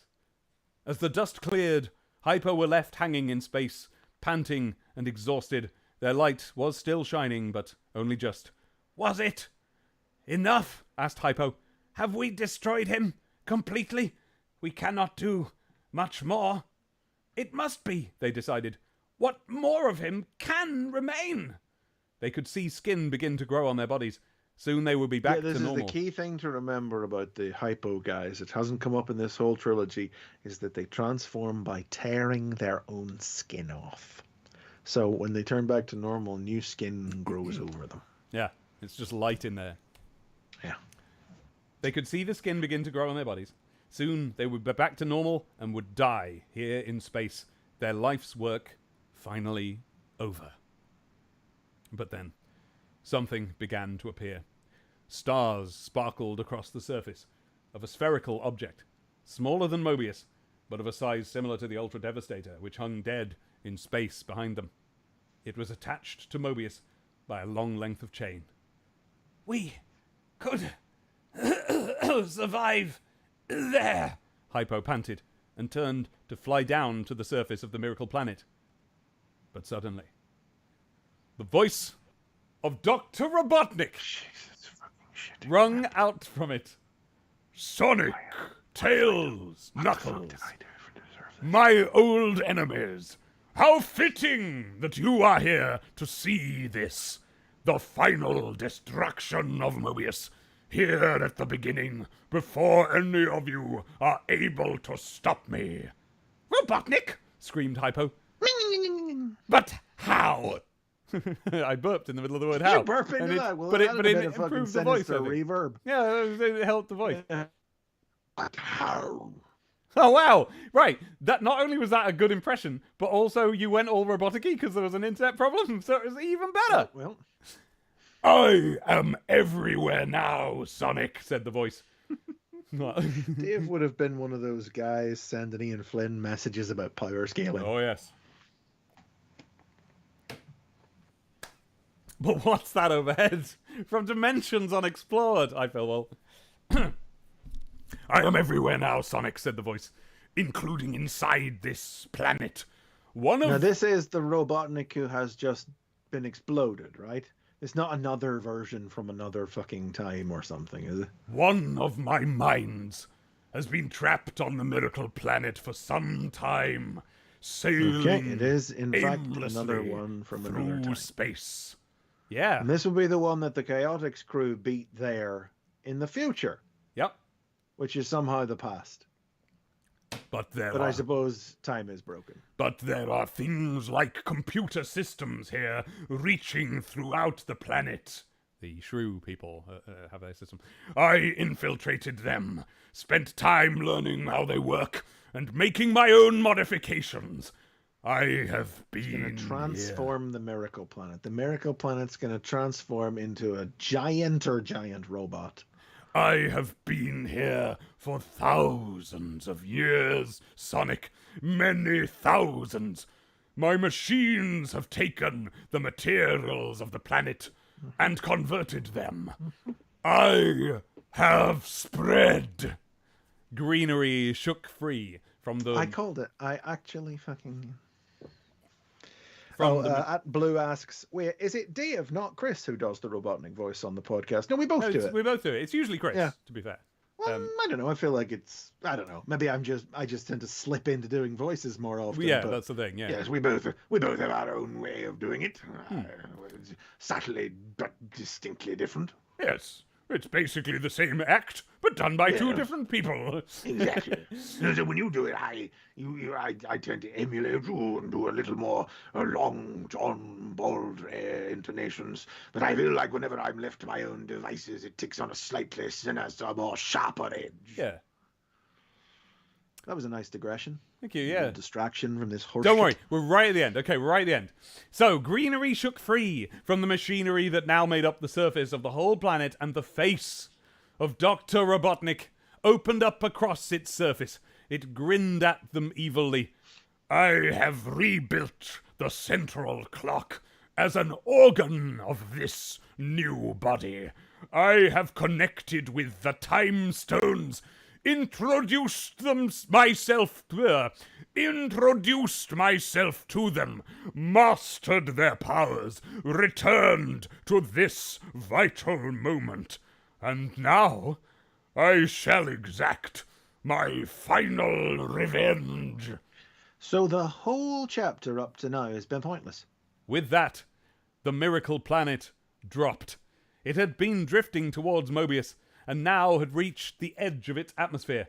It plunged down towards Kintabor's lab and everyone in it. "No!" shouted Hypo, and rocketed down towards it. "This act will kill us," they realized. "Yes, but it will save the universe. Well, Knuckles will be fine. Them... Hey, Knuckles isn't there. Well, he's on Planet Jacob or no, he's on the floating island in the. Oh no, they mean it'll kill them because it's their last bit of power. Oh, them! I thought them it would kill their past selves. Yeah. Yes, but no, hang on, just sorry, people that should have. Sorry, Philip Walters asking in the chat if Robotnik's talking about the computer's Kintabor build. No, this is the miracle planet, not the computer's Kintabor built on Mobius. Because Dave has this whole thing about a society of time shrews who maintain the miracle planet. And last time Ampersandrew does note this is reasonable because it's not the first time the miracle planet's turned into a big thing, and that's right. A big face even. If that had just been if literally nothing else that has happened up in the last hour and 40 minutes had happened, and 3 years, it wouldn't fucking matter. This could have just been it, because this is the Robotnik that we've been following throughout the events of Secrets, and it's something that, as Sandra points out, makes sense for having things so heavily involved the miracle planet. But you had to do it. You had to fucking wheel out the Ultra Devastator and all your little fucking OC robots. Well, you think you've got me. But no, we needed to have that last scene, and here's why. Scene. That was one scene. I'm talking about today's episode is a scene. Yeah. Yes! This act will kill us, but it will save the universe. There must be a Sonic to fight Robotnik. We cannot let him win. More speed, more power. They sped up, grimacing as the pain knifed through them. In space, more emeralds went dead, one by one. Across Mobius, emeralds shuddered and cracked as all their power went into the attack. Hypo slammed into the miracle planet and filled it, forcing it to obey them, stealing the control away from the Robotnik mind. The power they used was immense. On Mobius below them, the Chaos Emeralds exploded. Elsewhere, Mega Emeralds went dead. Power Emeralds went dead. Super Emeralds, emeralds as yet undiscovered, broke and shattered. All the emeralds across all of the universe were dying one by one. Down below, in what had been the lab, the newly birthed Robotnik looked up as he realized what was about to happen. The miracle planet was shooting towards them, and when it hit, the whole planet Mobius would be cracked practically in half, and all life ended. All the Sonics and both of the Tailses closed their eyes as they realized it was all over. There was no way out of this. But Hypo wouldn't allow it. They strained against the miracle planet with all of their power, but it wasn't enough. It only slowed it very slightly. They needed more. So they used more and more. Still, the miracle planet plummeted towards Mobius. More power, more emeralds burst, and more power. And that was when the time stones died, and time itself ended.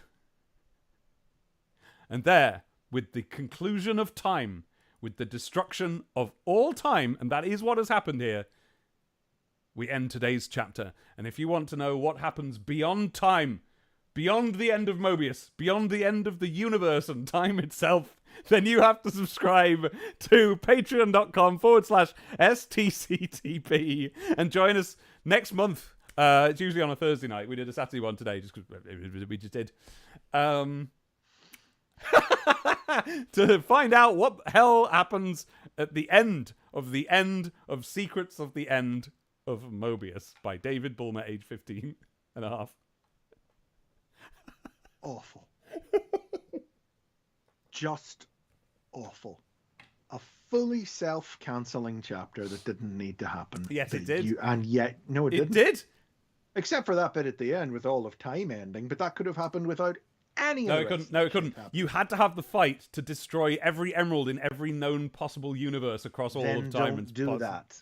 Well, you had to do that. All of time and dimensions have to end. Sure, then do that. But that doesn't mean you have to destroy every emerald from all of time. It does. Nope. Sorry, all that horseshit. Okay. Consider this then. Consider this then. If I hadn't like done that, says Spanky. If I hadn't done that, then I wouldn't have been able to have done all that horseshit with all of the emeralds and big fists made of chaos emeralds punching giant robots in space. What do you think of that? Hey, Mr. Clever Clogs? That's what I'm saying, yeah. Secrets of Mobius, everybody. 1 hour and 30 minutes of more emeralds, more power, says Siege Feathers. Yep.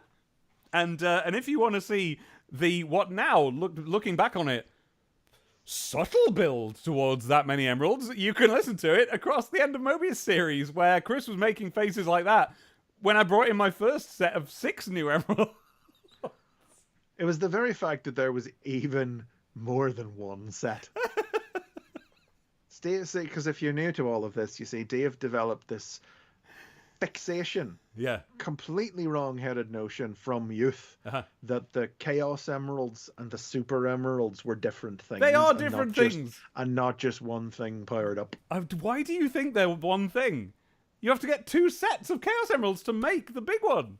They're different things. No. I think what you will find is that the one set of Chaos Emeralds was somehow split and then reunited. That is the STC lore. Yeah, no, well, yes. No, now, to be clear, and that's what I thought it was. That's what I thought it was. I just draw a distinction between, it's like, once you've seen Chaos Emeralds, you now know what they are. Super Emeralds are a different thing.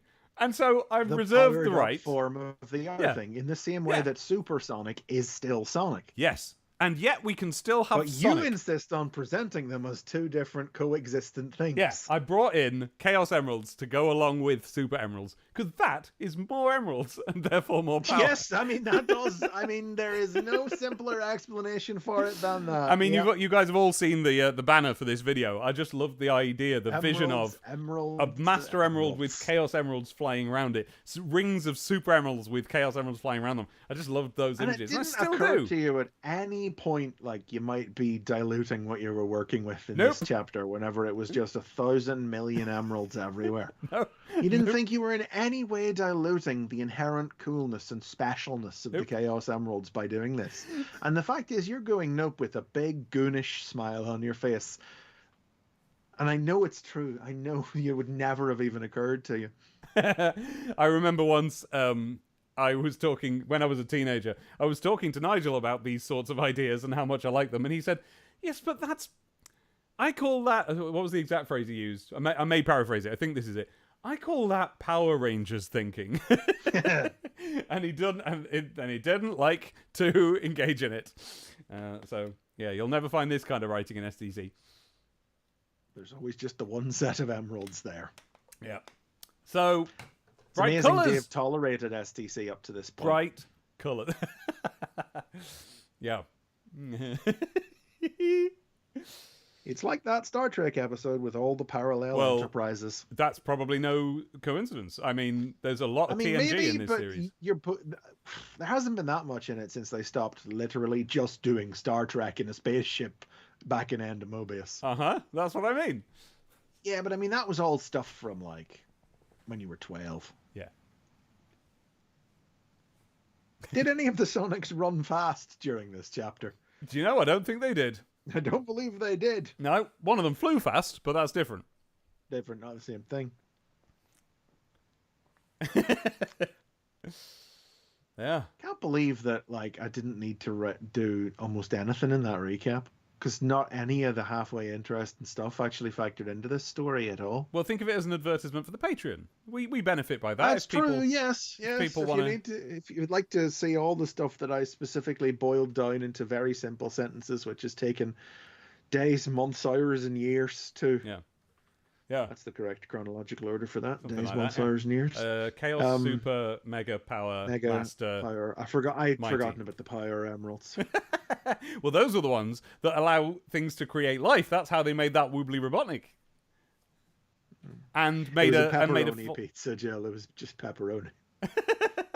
And made a fake Porker Lewis. They used Power Emeralds for that. Oh no, that was Mega Emeralds. I don't know what Power Emeralds are. I don't know. We've all just been Pavloved into wanting sweeties when we see an emerald. Oh, the ephemeralds. That's a good one, Ewan. Oh. Don't you get ideas? The ephemeralds. Oh, that's good. Well, I mean, we were Pavloved into wanting sweeties when we see an emerald by Nigel Dobbin with his beautiful sweetie emeralds he used to draw. I am legitimately very disappointed. not even in a hyperbolic sort of way. Like, setting all of that aside, I'm extremely disappointed. Like my humanities teacher before you. Yeah. See me after. that I should have expected it, but I always just thought every time that Secrets stopped to do, because anytime that the hypo characters have appeared, it's just been this. Yeah. Just badly written and then action that has not mattered in any way.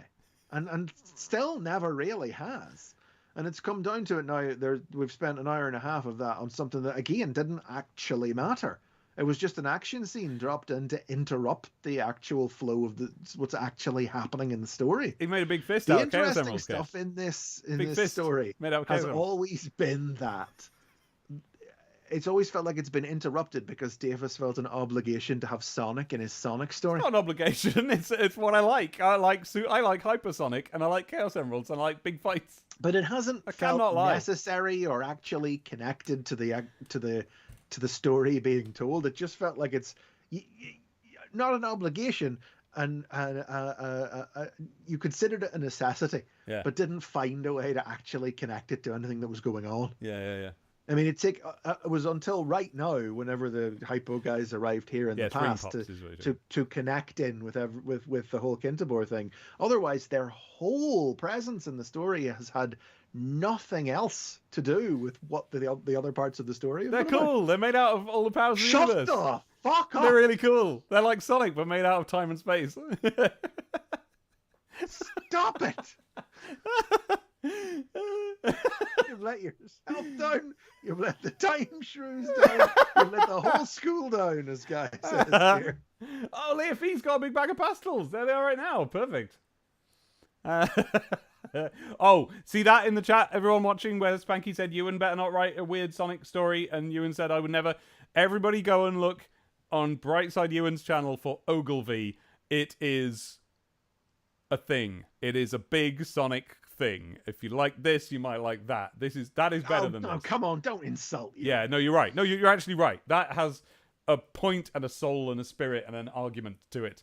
Whereas this is just a load of punching in space.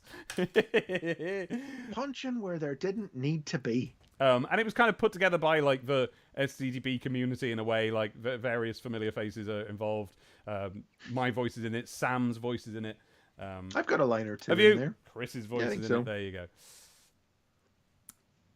If Chris could punch Dave in the face with a big fist, man, right now. Don't even need the emeralds, mate. Are the time shrews annoyed by all the time loops? Well, we're going to find out probably in the next few episodes, I would have thought. We're heading towards the end, you know. Dave, do you give us our obligatory first line preview? This is how we usually end these, folks. I could do that. I'm wondering if it constitutes too much of a spoiler. Let me. Oh, okay. Well, maybe. No, go on. I will. I'll give you. And it goes like this. A little something. I like this. What Chris is referring to is I often read the first couple of lines of the next chapter as a sort of teaser. Inside the infinite greyness of time. That's a fourth dimension reference. Tongs turned to face them. The funny little man who lives in time. You have failed? He asked. That's the preview. And what was the title of that chapter? The title of that chapter, hold on, I closed it, is Chapter 31. No. 31. No, sorry. Jesus. No, 30. Chapter 30. Mm-hmm. Inside. It's not much good, is it? No. Well, this sort of sums up the whole story. Yeah, there you are. Not much good, is it? Not much good, is it? I feel like there was something else I was going to mention in the chat that somebody said. What would that have been?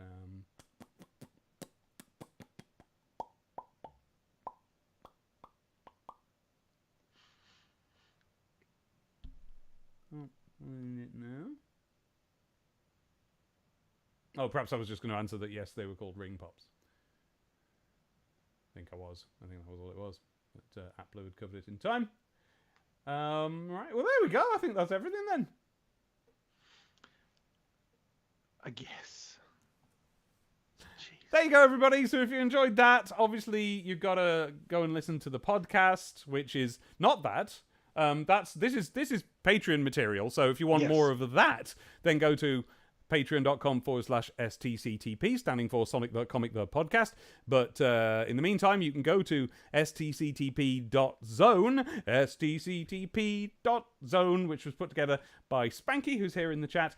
And that's the website for our podcast, Sonic the Comic the Podcast, in which I should have got a couple of issues of STC to flap about. I don't have any to hand here either, but that's our fortnightly issue-by-issue look at Sonic the Comic, where we're just now gearing up to a story about emeralds that's actually good.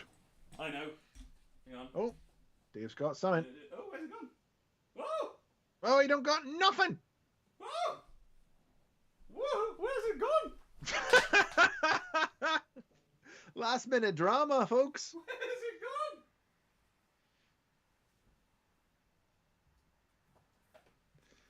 gone? Ah. Sorry, I can't hear you. I left my headphones on the floor.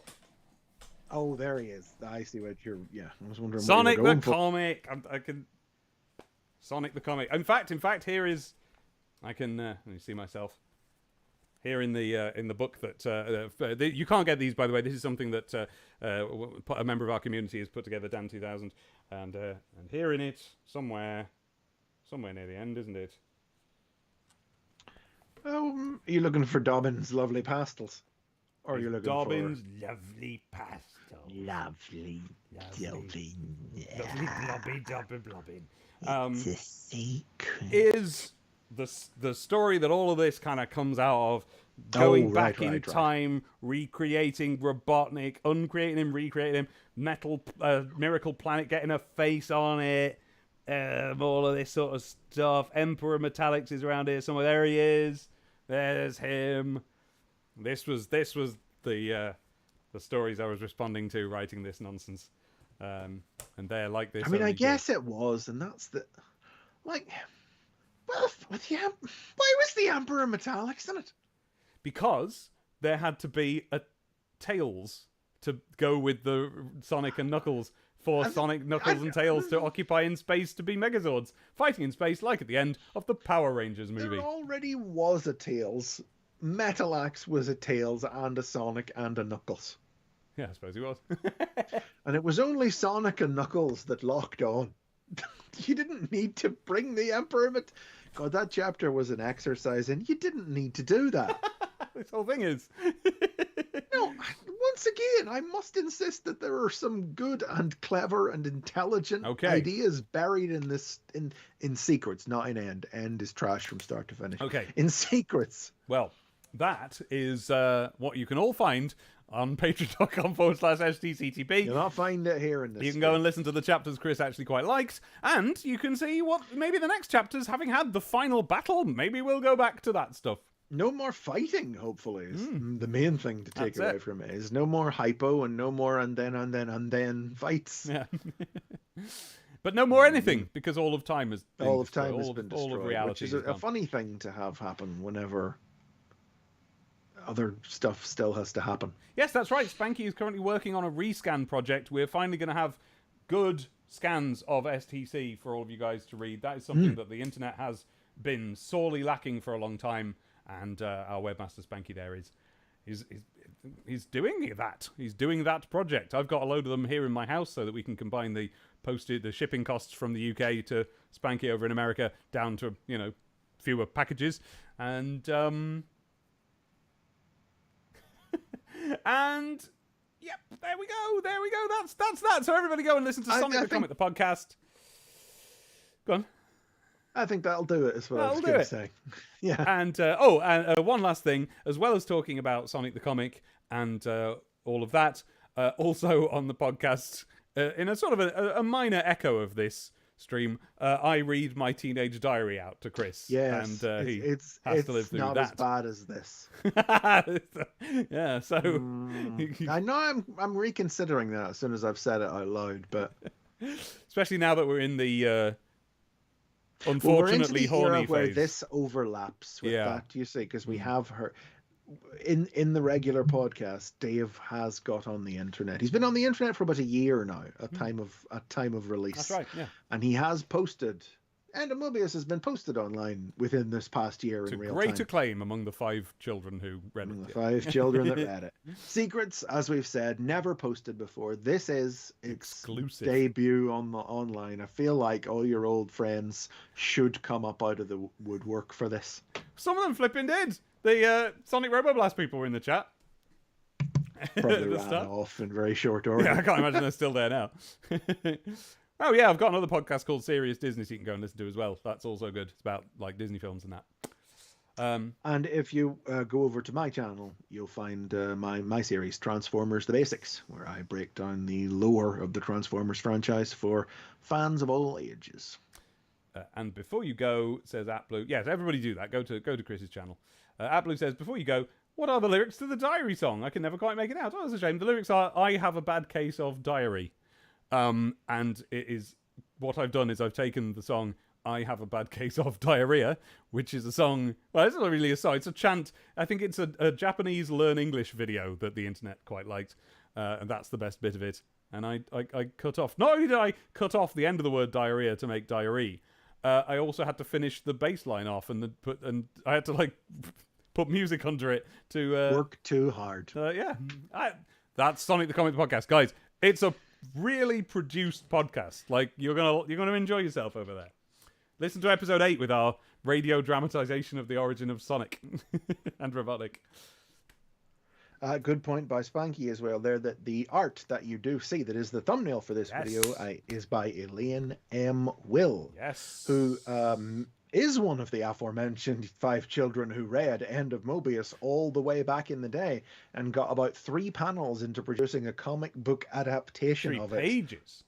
I was actually I was generalizing with the number, but who Dave specifically commissioned to produce new art to be the thumbnail for Secrets of Mobius to close that one particular time loop.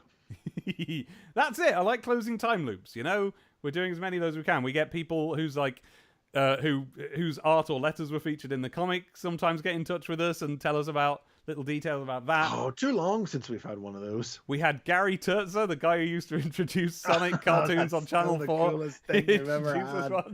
We have a lot of cool stuff on there, but Dave didn't tell me about that. That was episode 100. Yeah. Whenever I turned the episode on, and I just assumed it was something he'd pulled from an old video Channel 4 ident for the Sonic cartoon, but then he said our names.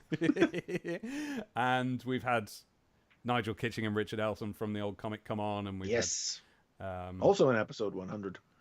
Also, and we've had loads of good guests and things. It's just good. You're gonna like it. I genuinely think you will. Even if you didn't read the comic, don't care about Sonic. The comics, when you click the episodes on stctp.zone, the comic unfolds under it, so you can read along if you like, or don't. Not bothered. We still have a couple of weeks before we will be recording our 5th birthday episode. So if you have any messages, even anything you want to record yourself, any audio messages you'd like to send in. Yes. And you have get to those now to stctpodcast. Excuse me, at gmail.com. Yes, not STCTP podcast. STCT podcast. STCT podcast. Where, because the 5th birthday issue is we're going to have a special guest on that one too. And haven't read the issue yet in preparation. Looking forward to it. Think it's going to be a good one. Morg has just posted some epic fan art on the Discord. Where? Well, that's something else you can do, is you can join our Discord. Oh yeah, that you can get that from stctp.zone, I think. Certainly from the Patreon you can. Gav Spence has just popped in to say, all right, lads, I'm here. Can't wait to enjoy the stream. Right, Gav. I imagine Gav's been lurking for a while there. Issue 100 was the issue where Dave hit the internet. Yes, save the stream. Hold on a minute. I'm putting the picture... Morg, can I put the picture in the stream? I'm going to plow on assuming I can, because otherwise why would you send it? It's public in the Discord, yeah. Yeah, but not everyone's in the Discord. I'm going to put it in the actual stream. I'm going to put it on the screen. Hang on. Okay, let's see if I can do this without disrupting things too badly. Add new source. Oh, of course, I'm going to need to... Well, you'll see it. You'll see it in a moment. Hang on. Well, yeah, I don't have the stream playing live in front of me. Oh, okay. I'm just setting the stream to play in front of me now. And Morg says absolutely. Good. Browse.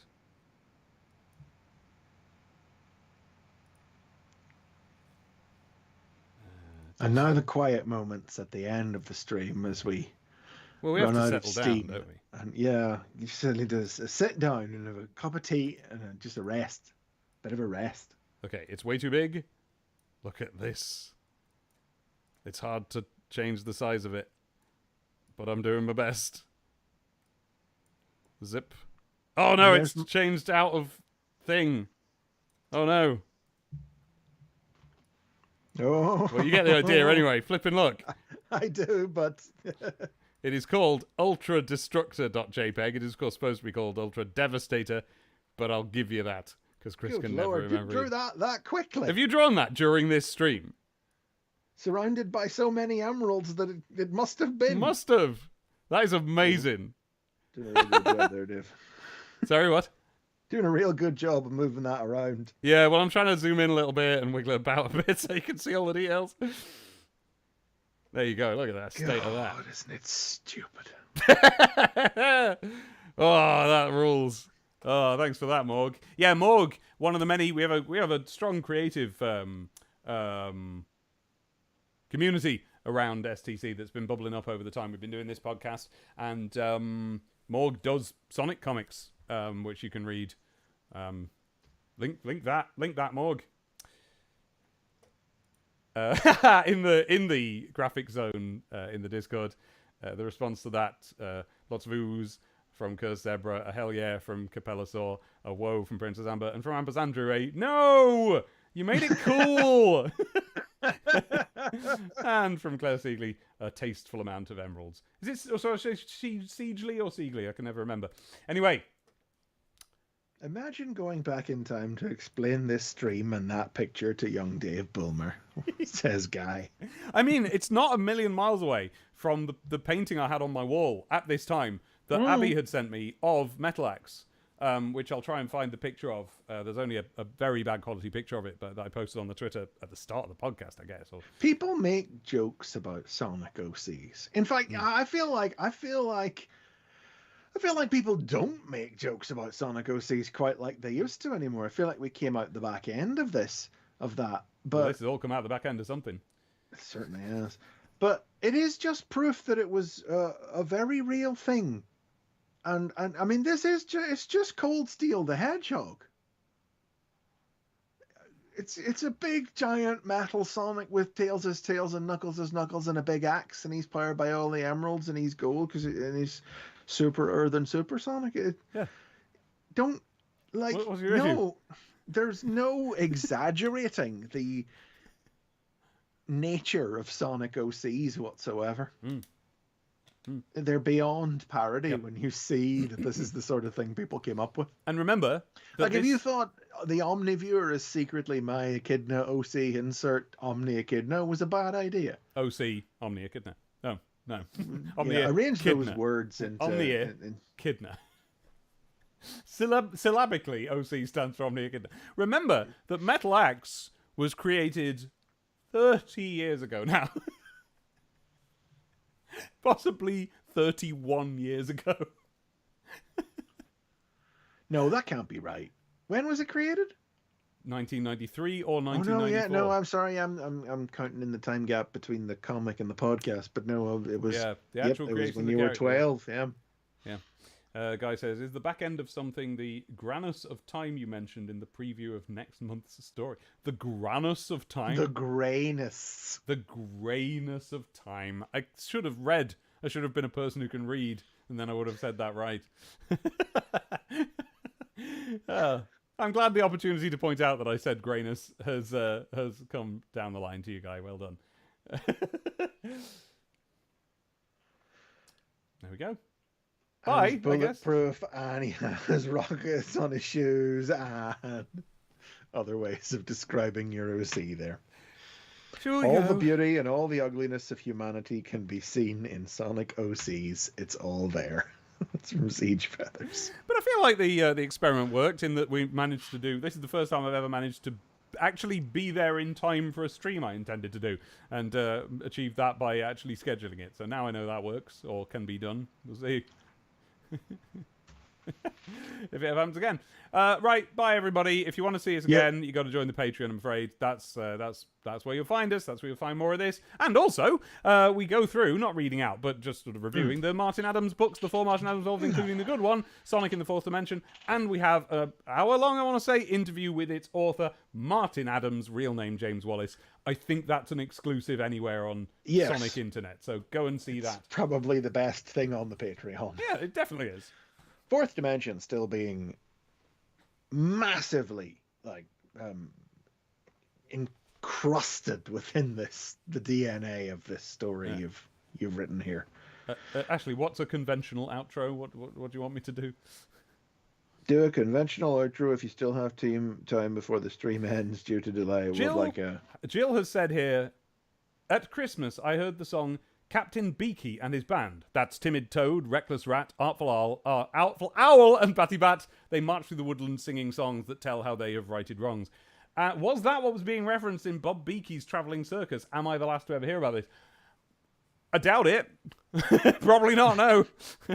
But I just know that, so I wanted to read that out. Unfortunately, I messed up saying Artful Owl, so never mind. Oh no, what a shame. I don't know what the fuck. Quick, cried Beaky, follow me, and ran headfirst into a tree. What is that? What is that? It's an old record that came out. Of course it flipping is. That was a sort of...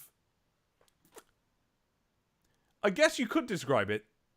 History's whitest rap. I don't know, Dave. I've heard you rap. Genuinely, might be whiter than even that, because back in those days, they all spoke in the BBC language. The bravest animals in the land are Captain Beaky and his band. That's Timid Toad, by the way. Doesn't sound like a rap. No, you do it's just it that a way. poem, and it's got a brass band playing behind it. But it was, during the height of I think it entered the charts before any rap did in the UK. Okay. I stopped caring. Because bye, the everybody. first hip-hop track to enter the UK charts was Turtle Power by Partners in Crime. Apparently. That can't be. It can't be, can it? Possibly be true. It simply can't be true, because, we all remember ones before that. But apparently... No, I'm not saying I do. I'm just saying it can't Apparently it only counts if it's rap from start to finish or something. I don't know. I don't believe it, but I read it. Bye! Yeah, I think that's going to do it, folks. See you on the next one. Check out the Patreon for more of this. It is just like this. But edited. Better edited. We cut out all of this. Give my suffering meaning. Bye! Ending the stream now. Farewell! Your stream will stop immediately, and you will no longer be live.